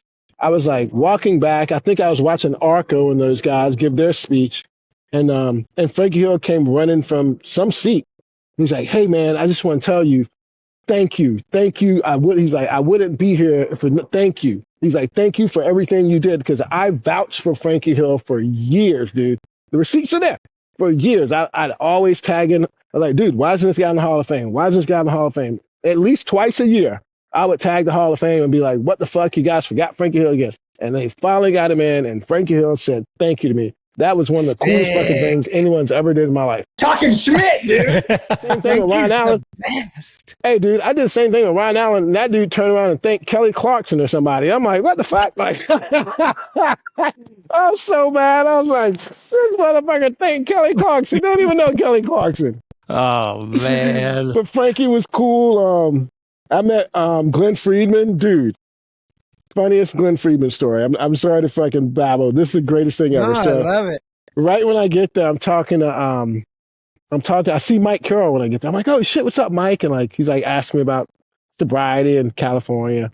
And then Jameer comes up. And like, I'm like, oh shit. He's like, oh man, what's up, man? Big fans. I'm just like, and so this guy walks by and I was like, dude. I was like, I got to get a picture of us three. And this guy walks by and I'm like, hey man, can you take a photo of us? And Jim's like, oh, that's like the absolute best guy to take a photo. I was like, I go, who is that? They go, dude, that's Glenn Friedman. Wow. I thought he was like, no disrespect. And what's funny is a couple days before, Glenn hit me up and asked me to come to that new movie he's doing. I forgot the name of it. It's something, it's like Fuck Your Heroes movie. Do you know about this? No. He's doing a movie. He did a private screening for his new movie. And I didn't know this. Yeah, I had no, I was like, oh man, I'd go after the Hall of Fame. But then I ended up going to Vegas on a private jet with Tony Hawk. So I didn't. Sorry about you. Couldn't go to Glenn Friedman's because I was on a private jet. What a shitty life. Yeah, that happened. So sorry, Glenn. Hey, you know what's crazy is you guys landed in Vegas the day we left Vegas. I went there with me and my wife went out to just see the Wizard of Oz at that Sphere thing. It was fucking insane. Like I was like, sometimes you do wife things and you're like, okay, whatever. And like I went and I came out of that thing going like, whoa, I'm stoked. Really? Like it was insane. Like it's the whole thing is crazy. Like it's this huge circle screen, biggest screen you ever seen, and it's all encompassing. And then they got fans and shit, and your seats are moving, and there's shit flying in the air. Like it's an experience like you'll never have, I don't think. Are you inside of the Sphere? Yeah. It's like a movie theater in a big ass ball. It's a definite trip. It makes IMAX look like a fucking little, cardboard box. It's crazy. I'll tell you something really crazy. Speaking of movies, so a couple weeks before that, we went and saw Mortal Kombat, a pre-screening of Mortal Kombat. Right? Tony's like, hey, you want to go see Mortal Kombat? I'm like, absolutely. And so we go to some private screening. This is the best part about it. So we're all sitting there, and I'm like, I go, hey, Tony. I was like, this is the first time I've been to a movie since The Bachelor. I'm not even joking. That was the first time I'd been in a movie theater since seeing The Bachelor. Swear to God, which was like 2009 or something like that. 2009, shit. So fuck yeah, almost 20 years. Yeah, dude. That was the first time I'd been in a movie theater, and was like damn, like I was like, oh shit, they got food, like. It is like I just got out of prison or something. Like I was so lost in that place, dude. But we went up to go to it's Tom Brady and Dana White has some new bar called the Tailgate. Snoop Dogg was playing. It was Tony's birthday.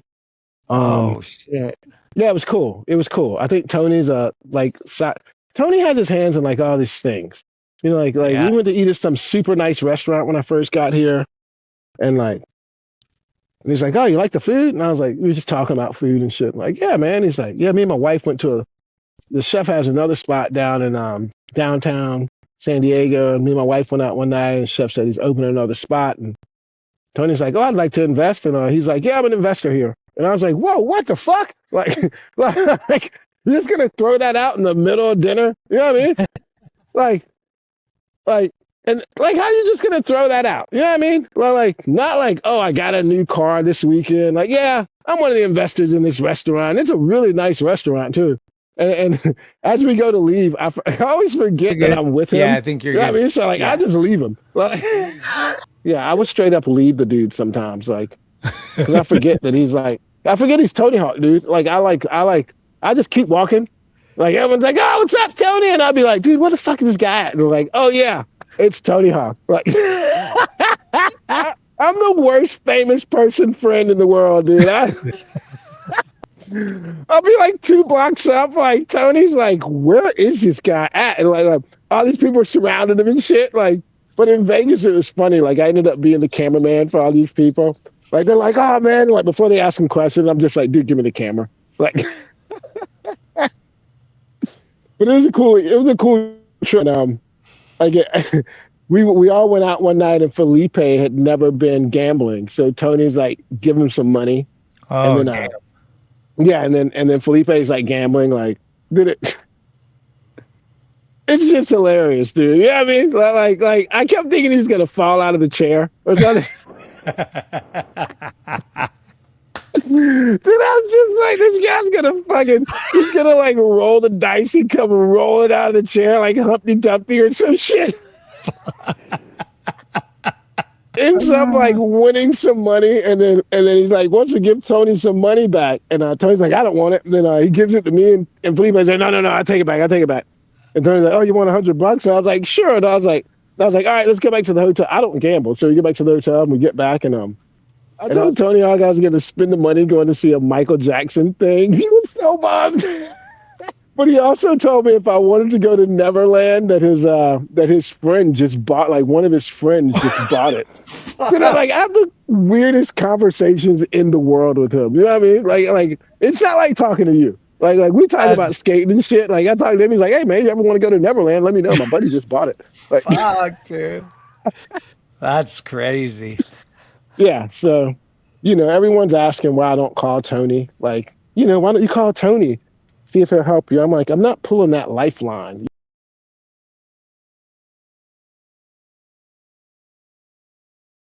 I'm not like homeless. You know what I mean? It's not like I live out of a shopping cart.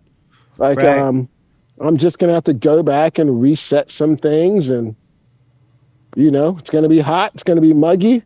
But at least I have a plan. You know what I mean?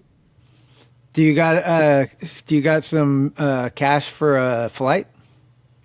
Well, I got some cash. So I think I'm going to end up waiting until maybe at least the end of this week, and also going to the library. Do you know this trick, going to the library and getting your ticket? No. Yeah, dude, it's like much cheaper because if you get on your phone or your laptop, it's something with your IP, but at the library, it's like government shit. So like you get tickets for like up to 30% cheaper. Damn. Okay, I gotta look into that. Yeah, so that's the only thing. I have a bunch of boards here that I need to send out. I pre-sold some of those Soul Train boards. Oh, sick. So yeah, I got to send them out. Them already paid for and shit like that. So whatever I have left from that, and just get on a bus or get on a train, go home. If I got to get on a bus, I don't give a fuck. They got Wi-Fi on the bus. Yeah, I got Wi-Fi on the bus. I fucking do a podcast from the bus. I don't give a fuck. Dude, you should, man, for real. That'd be sick, right? It'd be so sick. Yeah. I should interview people on the bus. Dude, you find the best characters on that shit. You're like, damn, what do you got? And you're like, well, let me tell you. I'd love to be home for Ghost Skate Day. They have hang out with the kids and be around my people. I think it's very important.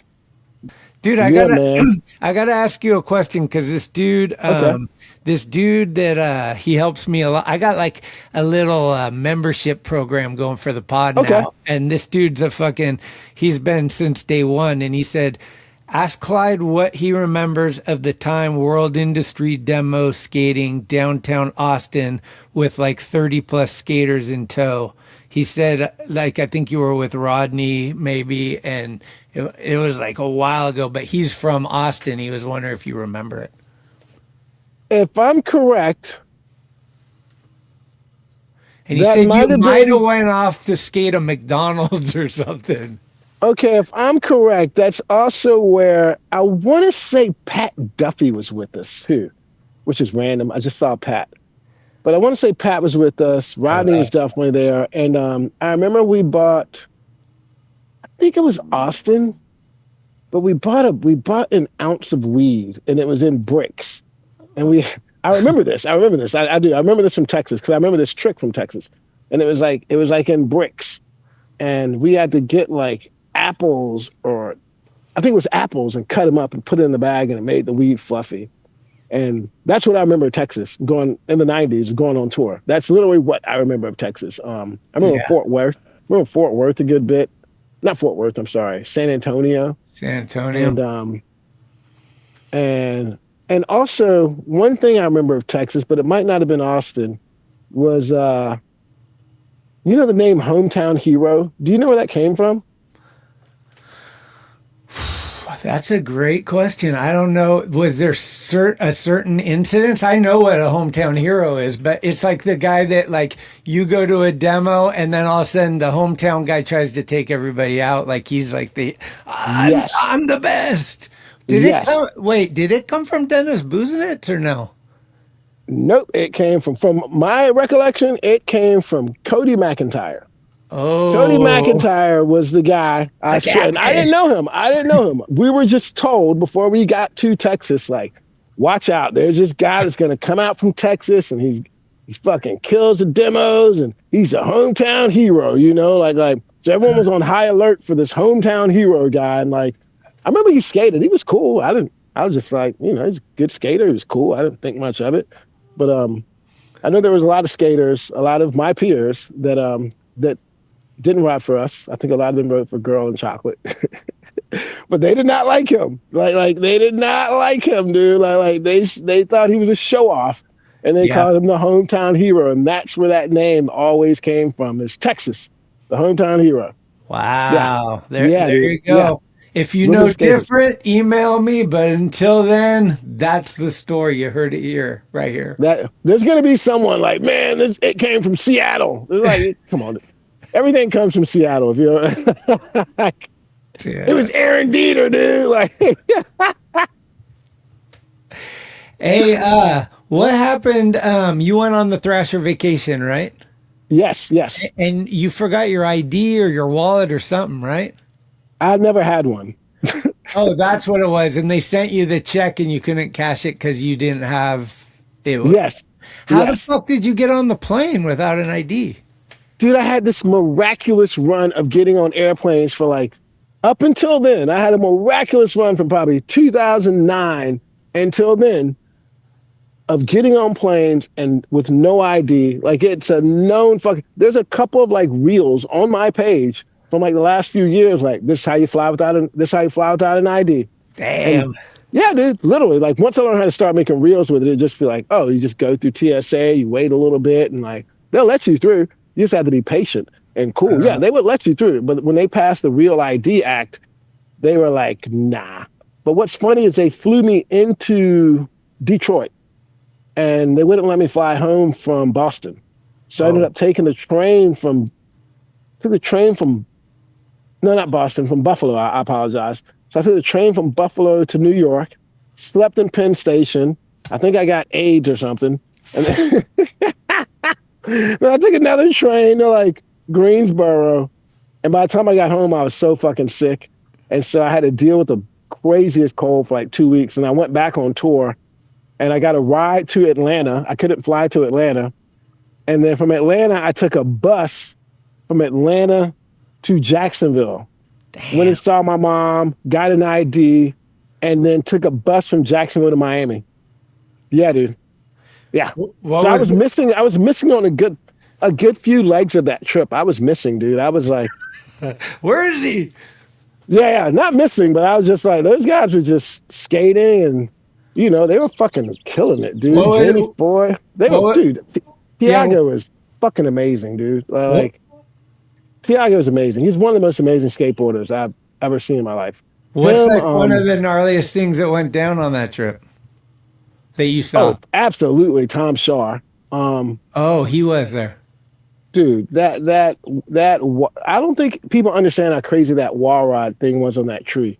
That was and how quick he did it. Like it didn't make sense. You know what I mean? Like people were barely even skating that part of the pool, and just to get to that part was, I don't know how he did it. Like I swear, I'm just like, I don't know. Tiago, that switch flip back tail slide Tiago did was fucking incredible. In Detroit, just because no one was expecting it. Yeah. No one like, and that was the worst bump to ledge I've ever seen in my life, ever. You know what I mean? Like it was shitty. Like it was terrible. But you can tell he's used to skating like really bad shit. You know what I mean? If you can skate something like that and be that consistently good on it. And Jimmy Wilkins, watching him skate vert in person was fucking a dream. Beautiful. Watching that dude skate vert in person was, I can't explain it, man. It was like watching Chris Miller and like Matt Hensley together. You know what I mean? Like he's like a deer. It's just so graceful and like, dude, it was so beautiful. Like easy.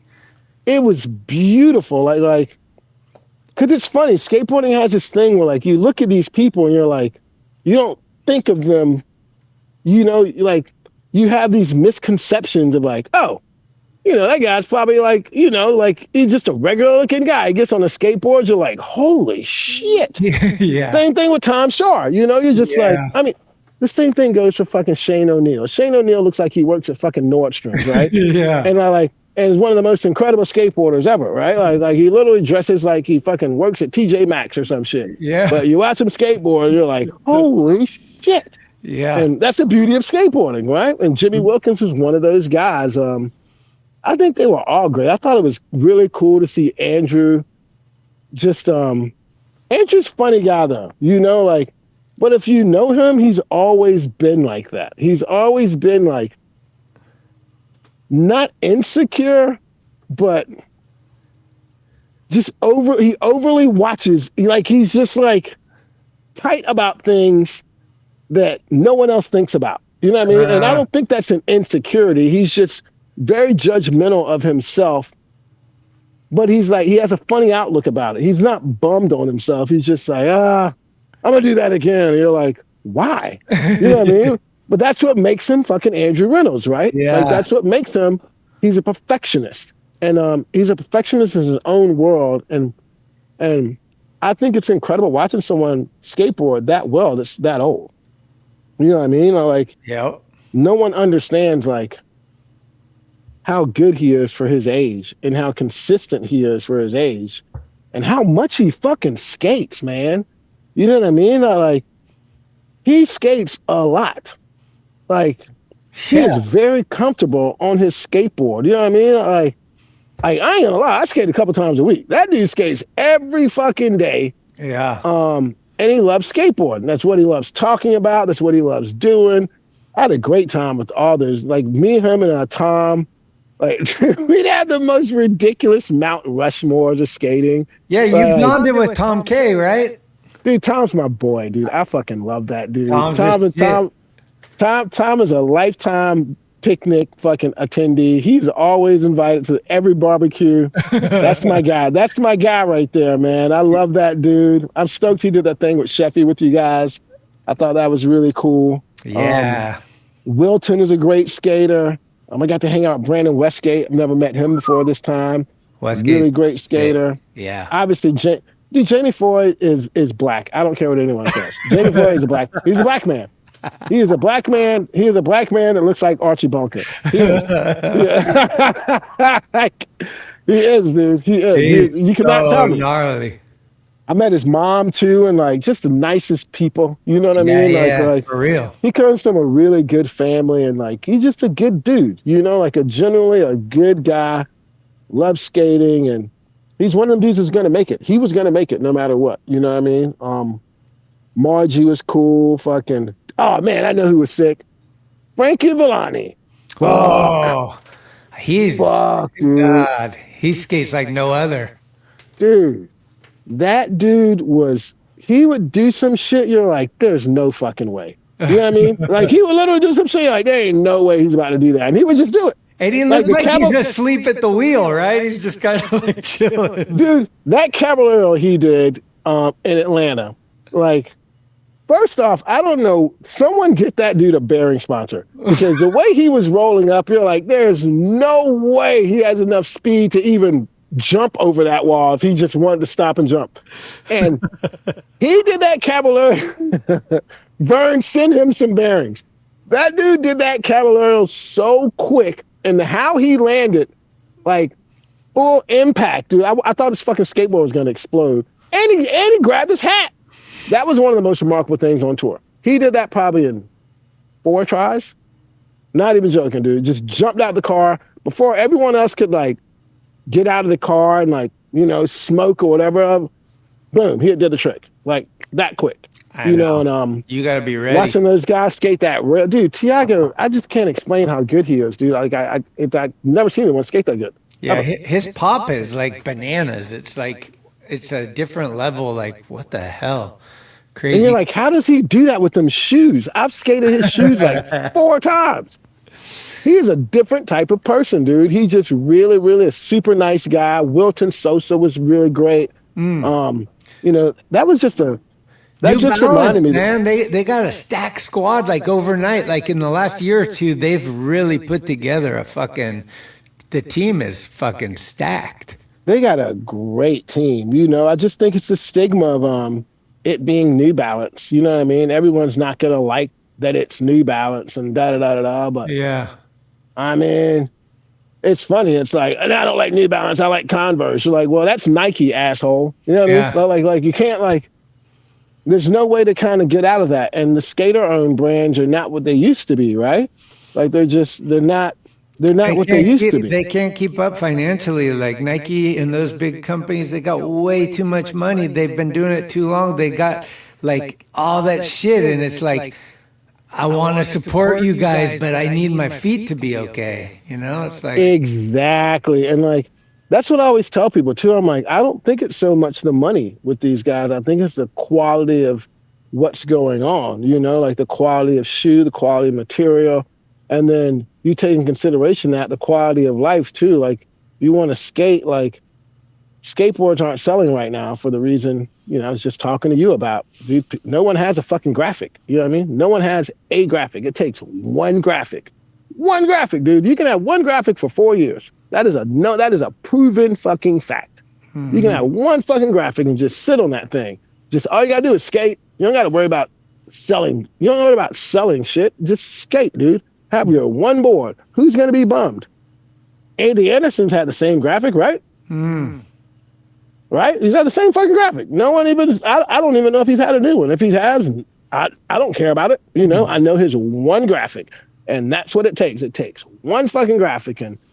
And unfortunately, you know, skateboards aren't selling because lack of marketing and things like that. And the shoe companies can put some money into the marketing. They have a marketing budget and they can send you on tour and do these types of things. And that's where it's fucking at. That's where it's at. I'm not paying these guys. You know, who the fuck am I to say anything?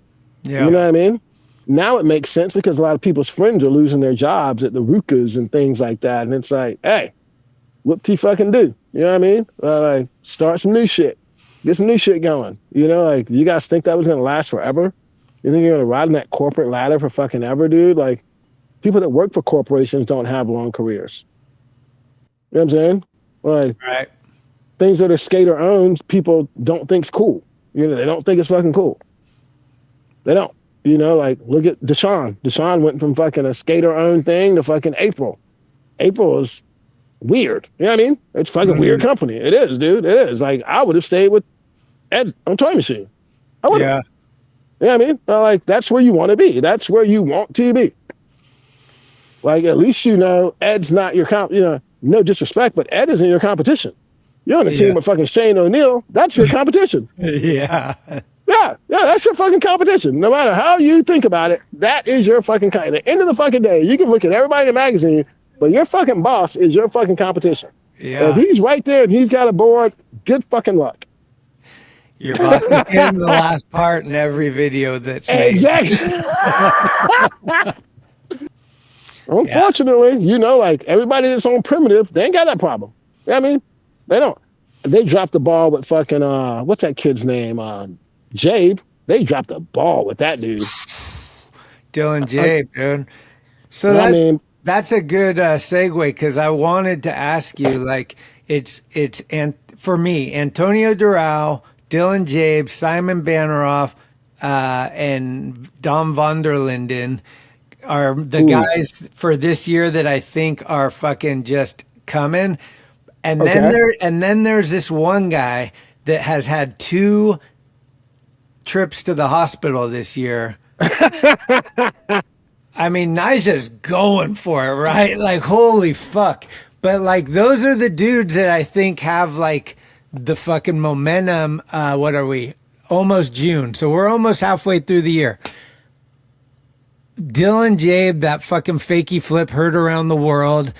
Simon Banderoff and van der Linden skate this way that is just, I love. Incredible. And then Antonio Durao is kind of my favorite. I don't know really why, but he just has almost like a Mark Gonzalez to him, where he's just like a unicorn or something. Yes. So do we throw anybody else into that mix? Do you got a clear favorite? Are you feeling similar vibes? What are you thinking? So out of the 4 guys you picked, I'd like to see Simon win. I think Simon's just an awesome fucking skateboarder. I really do. And he doesn't care. He's like the lead. He's like, I don't even know what you're talking about. Skater of the year, what's that? and he can cook too, which makes it very impressive. He's a very impressive guy. He can cook. He's like a great cook. Fuck yeah. He is. But I'd love to see him win. I've always been a fan of Vanderline. Like, I think he's incredible skateboarder. You know. How do you feel, before we get out of here? How do you feel about Heath not showing up to collect his thing? I mean, so Heath and Julian kind of cut from different cloths, but the same fucking article of clothes. I don't know. They're like, I would have expected both of them not to be there. I think Heath has always been a mysterious dude. Like, he liked to skate at night by himself. Like, you know, I don't think anybody that knows skateboarding could look at Heath and not think Heath is fucking phenomenal. You know, like he did it his way, and he did it very impactful, and he impacted and influenced a lot of people in the route.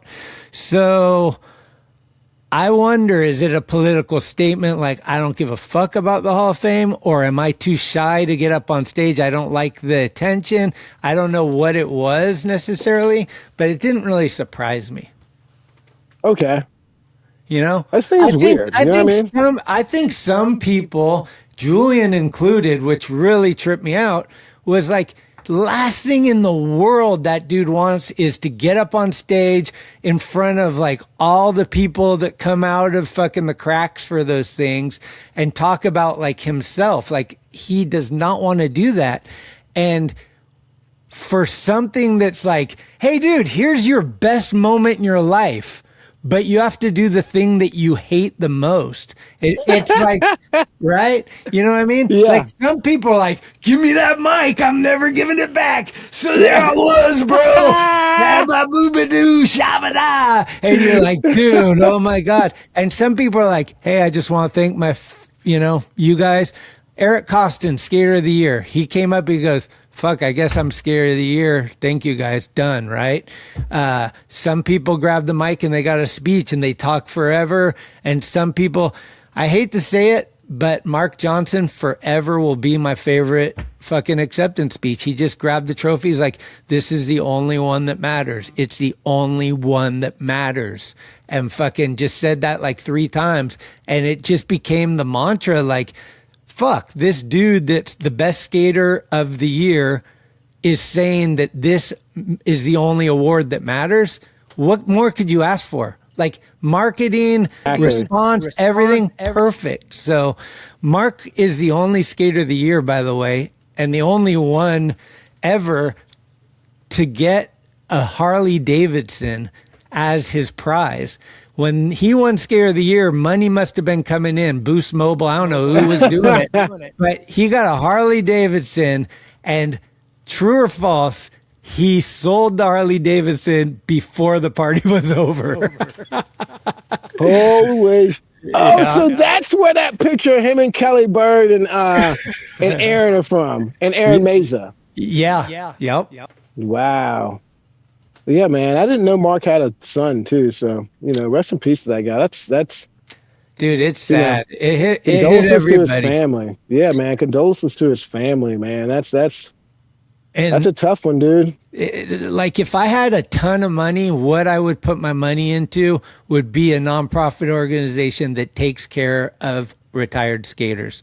Like it's almost like WWE. Like these dudes gave their whole life, they fucked their bodies up, they did everything for this thing, and now they need help, and here's the help. Like I just see that so much in these careers. As skaters hit 40, it becomes like, I'm not the dude anymore. Now what do I do? Because I can't retire. Like I got 24 more years till I can retire. Like what do I do? It's like, it's just like, you got to realize that there's only one Tony Hawk. Not a lot of people are going to be able to retire off skateboarding. And so you want to put yourself in a position to continue being this rad dude. Life isn't just one chapter. It's all the chapters. So you got to keep it interesting, right? Fire it and keep it fired up. Always remember the fire. Just fucking whatever it was that drew you to that to make you successful at that. Take that and make it a similar vibe for whatever it is. Like, dude, all I do is I think about cooking, man. I'm going to fucking open this restaurant and my shit's going to be different than anything else because I'm a skateboarder. I'm creative. I'm going to have the kitchen over there. I'm going to do this.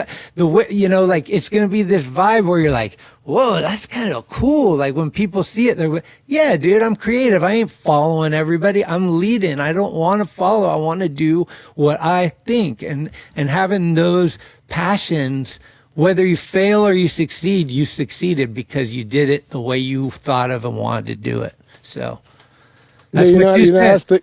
I was thinking about doing too before we get out of here. I had this idea a long time ago because it's so freaking hot in Florida. My phone's almost dying, but I had this idea. I was like, dude, I want one of those bikes that you ride around that has like an ice cream thing in the back. Dude, I make so much money. Dude, like have that thing and then have it be skatable too. That would be so fucking genius, dude. Pull up to the skate park, have a bunch of ice cream in the back and like have a little ledge on the back, dude. Right. I'd make $100 a day easily, dude. $100 an hour, I'm sorry, easily, dude. That'd be fucking awesome. But I think when I get back home, I have a little time to figure out some things, and that's all I want to do. Have a little time to figure out some things and not scramble around. And yeah, man, everything's gonna be all right. I know. Fuck yeah, dude. Obviously, reach out anytime. Fucking, if there's something I can do to be of help, or just even a conversation, or venting, or fucking sharing stoke. Obviously, all that. But yeah, it's tough, man. A lot of my friends, and myself included, find these hurdles that are kind of pretty tall, and you're like, dude, I don't have the jump anymore. Like, fuck. We're not getting younger, dude. You know what I mean? Yeah. So it's like, let's just enjoy it. Let's just enjoy life and enjoy each other for what it's worth. I think that's what it's about at this age. It feels so much to me like if I was smarter than I am, that we could create this thing that helps, because this is like such a big, I really think that this is one of the bigger problems in my peers, like with our group of friends. I just want so bad for there to be help for that, and I don't know how to do it, but I feel like it's an important thing that should be addressed by the whole community. I have a friend that I want you to talk to, and she's been working specifically on that, and I would love for her to, she would be so stoked if I told her this is what I talk. You have no idea. It's like, dude, but I watch these wrestling documentaries, and I swear to God, it may be cheesy, I don't know, but it feels so parallel. Like it is, dude. Like Hulk Hogan he was not successful when he died. No, he was not. Like he was hanging out with Bam, right? Dude, right? It's like these guys are at Vegas, like doing the B-list celebrity shit, and you're like, these guys killed themselves. Like, just like skating, they took a beating, and now nobody's got, like, now no one cares because they're fucking 50 years old and they're talking about their heyday because that's all they had. And it's like, it's sad. And I want to figure that one out. Dude, my friend is going to be so hyped. If I tell her we talked, she's going to be so, she's been planning this for like the last 2 years, just taking, like, we'll talk for hours. And she's one of my very good friends. And she's like, she has a name for it. Dude, she's going to be so psyched that you said, you have no idea.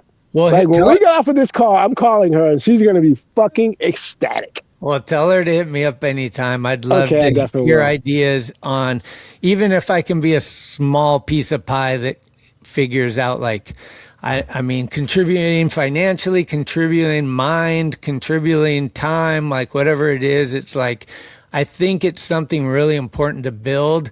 And that's the struggle with life. I think a lot of times we don't know what we want, but we know what we don't want.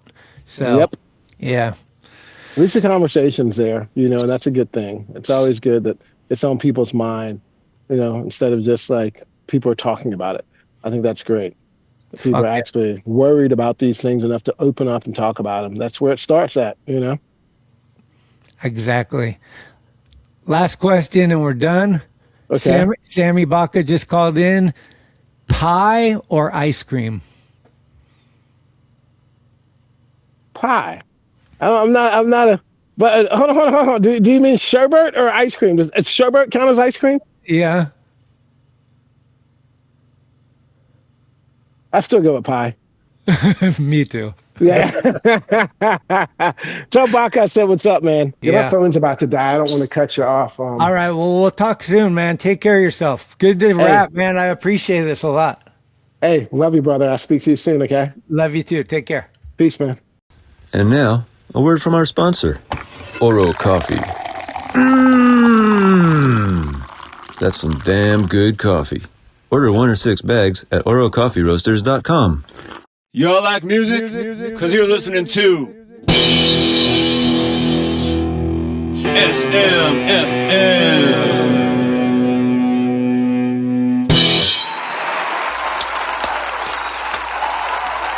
Good people, hello.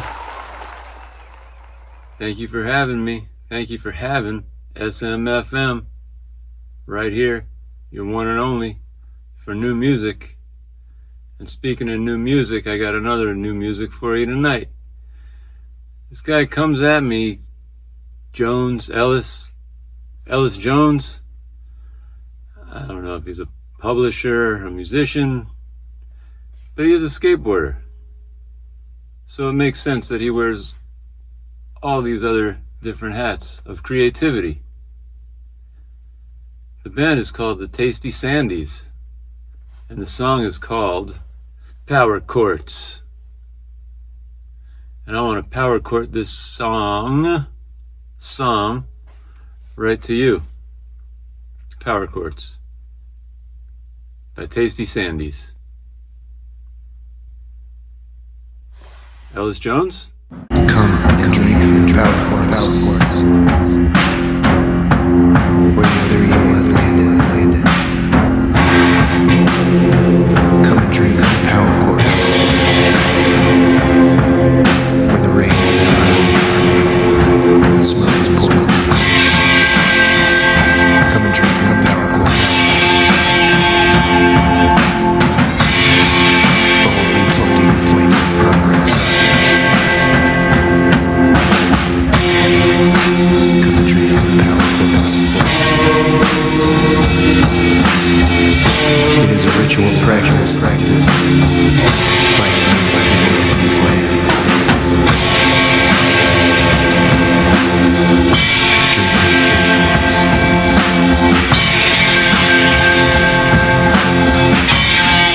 This is my spirit.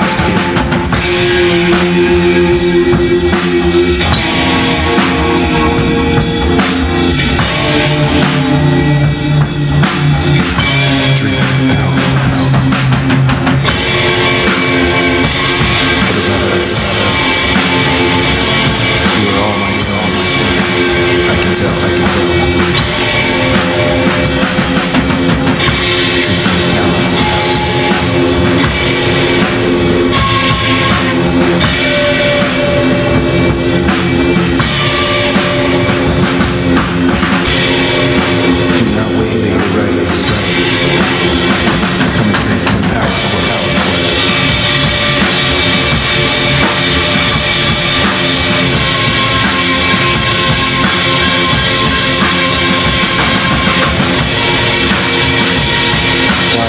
ask for the nickel, and everyone else asks for change.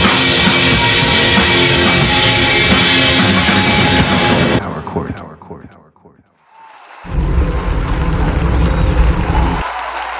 Power Chords by the Tasty Sandies by Ellis Jones. Dr. Ellis Jones? Is that a hat that this gentleman wears? I mentioned he's a publisher, a writer, a skateboarder, and a musician. And he just pops up everywhere. San Francisco, Brooklyn, Texas, Florida, Georgia, Shalam-a-nam-a ding-dong. And it's very avant-garde. Just like this show that you're having right now, SMFM. But I digress. You can find out more about Tasty Sandies, Ellis Jones, and the magazine that he publishes that is called Chainsaw Mag. And you can find out about all that right here at chainsaw.magazine. Read it. It's like the new, it's the new Vice meets the new Rolling Stone meets the old Mad Magazine meets the New Yorker. But scrap all those. This is just Chainsaw Magazine. It's the hottest thing out. Issue 1 drops on the 4th of July, 2026. Ellis Jones, Chainsaw Magazine, Tasty Sandies, Power Chords. Thank you for dropping that here at SMFM. And thank you, good people, for having me once again. See you next time. Don't stop searching for new music. Just come to me.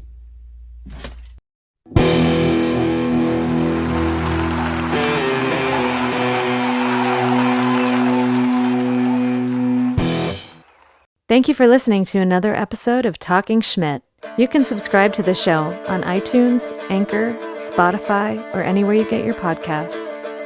When you subscribe, you'll get notifications every Tuesday of new episodes the minute they become available. Also, please leave reviews and a 5-star rating. It's the best way to help the show grow. All of the episodes will always remain free, but if you would like to help support the show, you can do so at talkinschmit.com, where you can pick up some merchandise like t-shirts, beanies, hats, and stickers. The website has an entire archive of all of the episodes, with extra photos and videos. Email us with any suggestions, comments, or ways that the show may have improved your life at talkinschmit@gmail.com. All interviews are conducted, edited, and produced by Schmitty. The intro music is Mary's Cross by the band Nature. A very special shout out goes to the executive director, Cheryl Camisa. Shout out. Love it! This is Talkin Schmit, where the Rolodex is deep, but the conversation is deeper. Keep the wheels greased.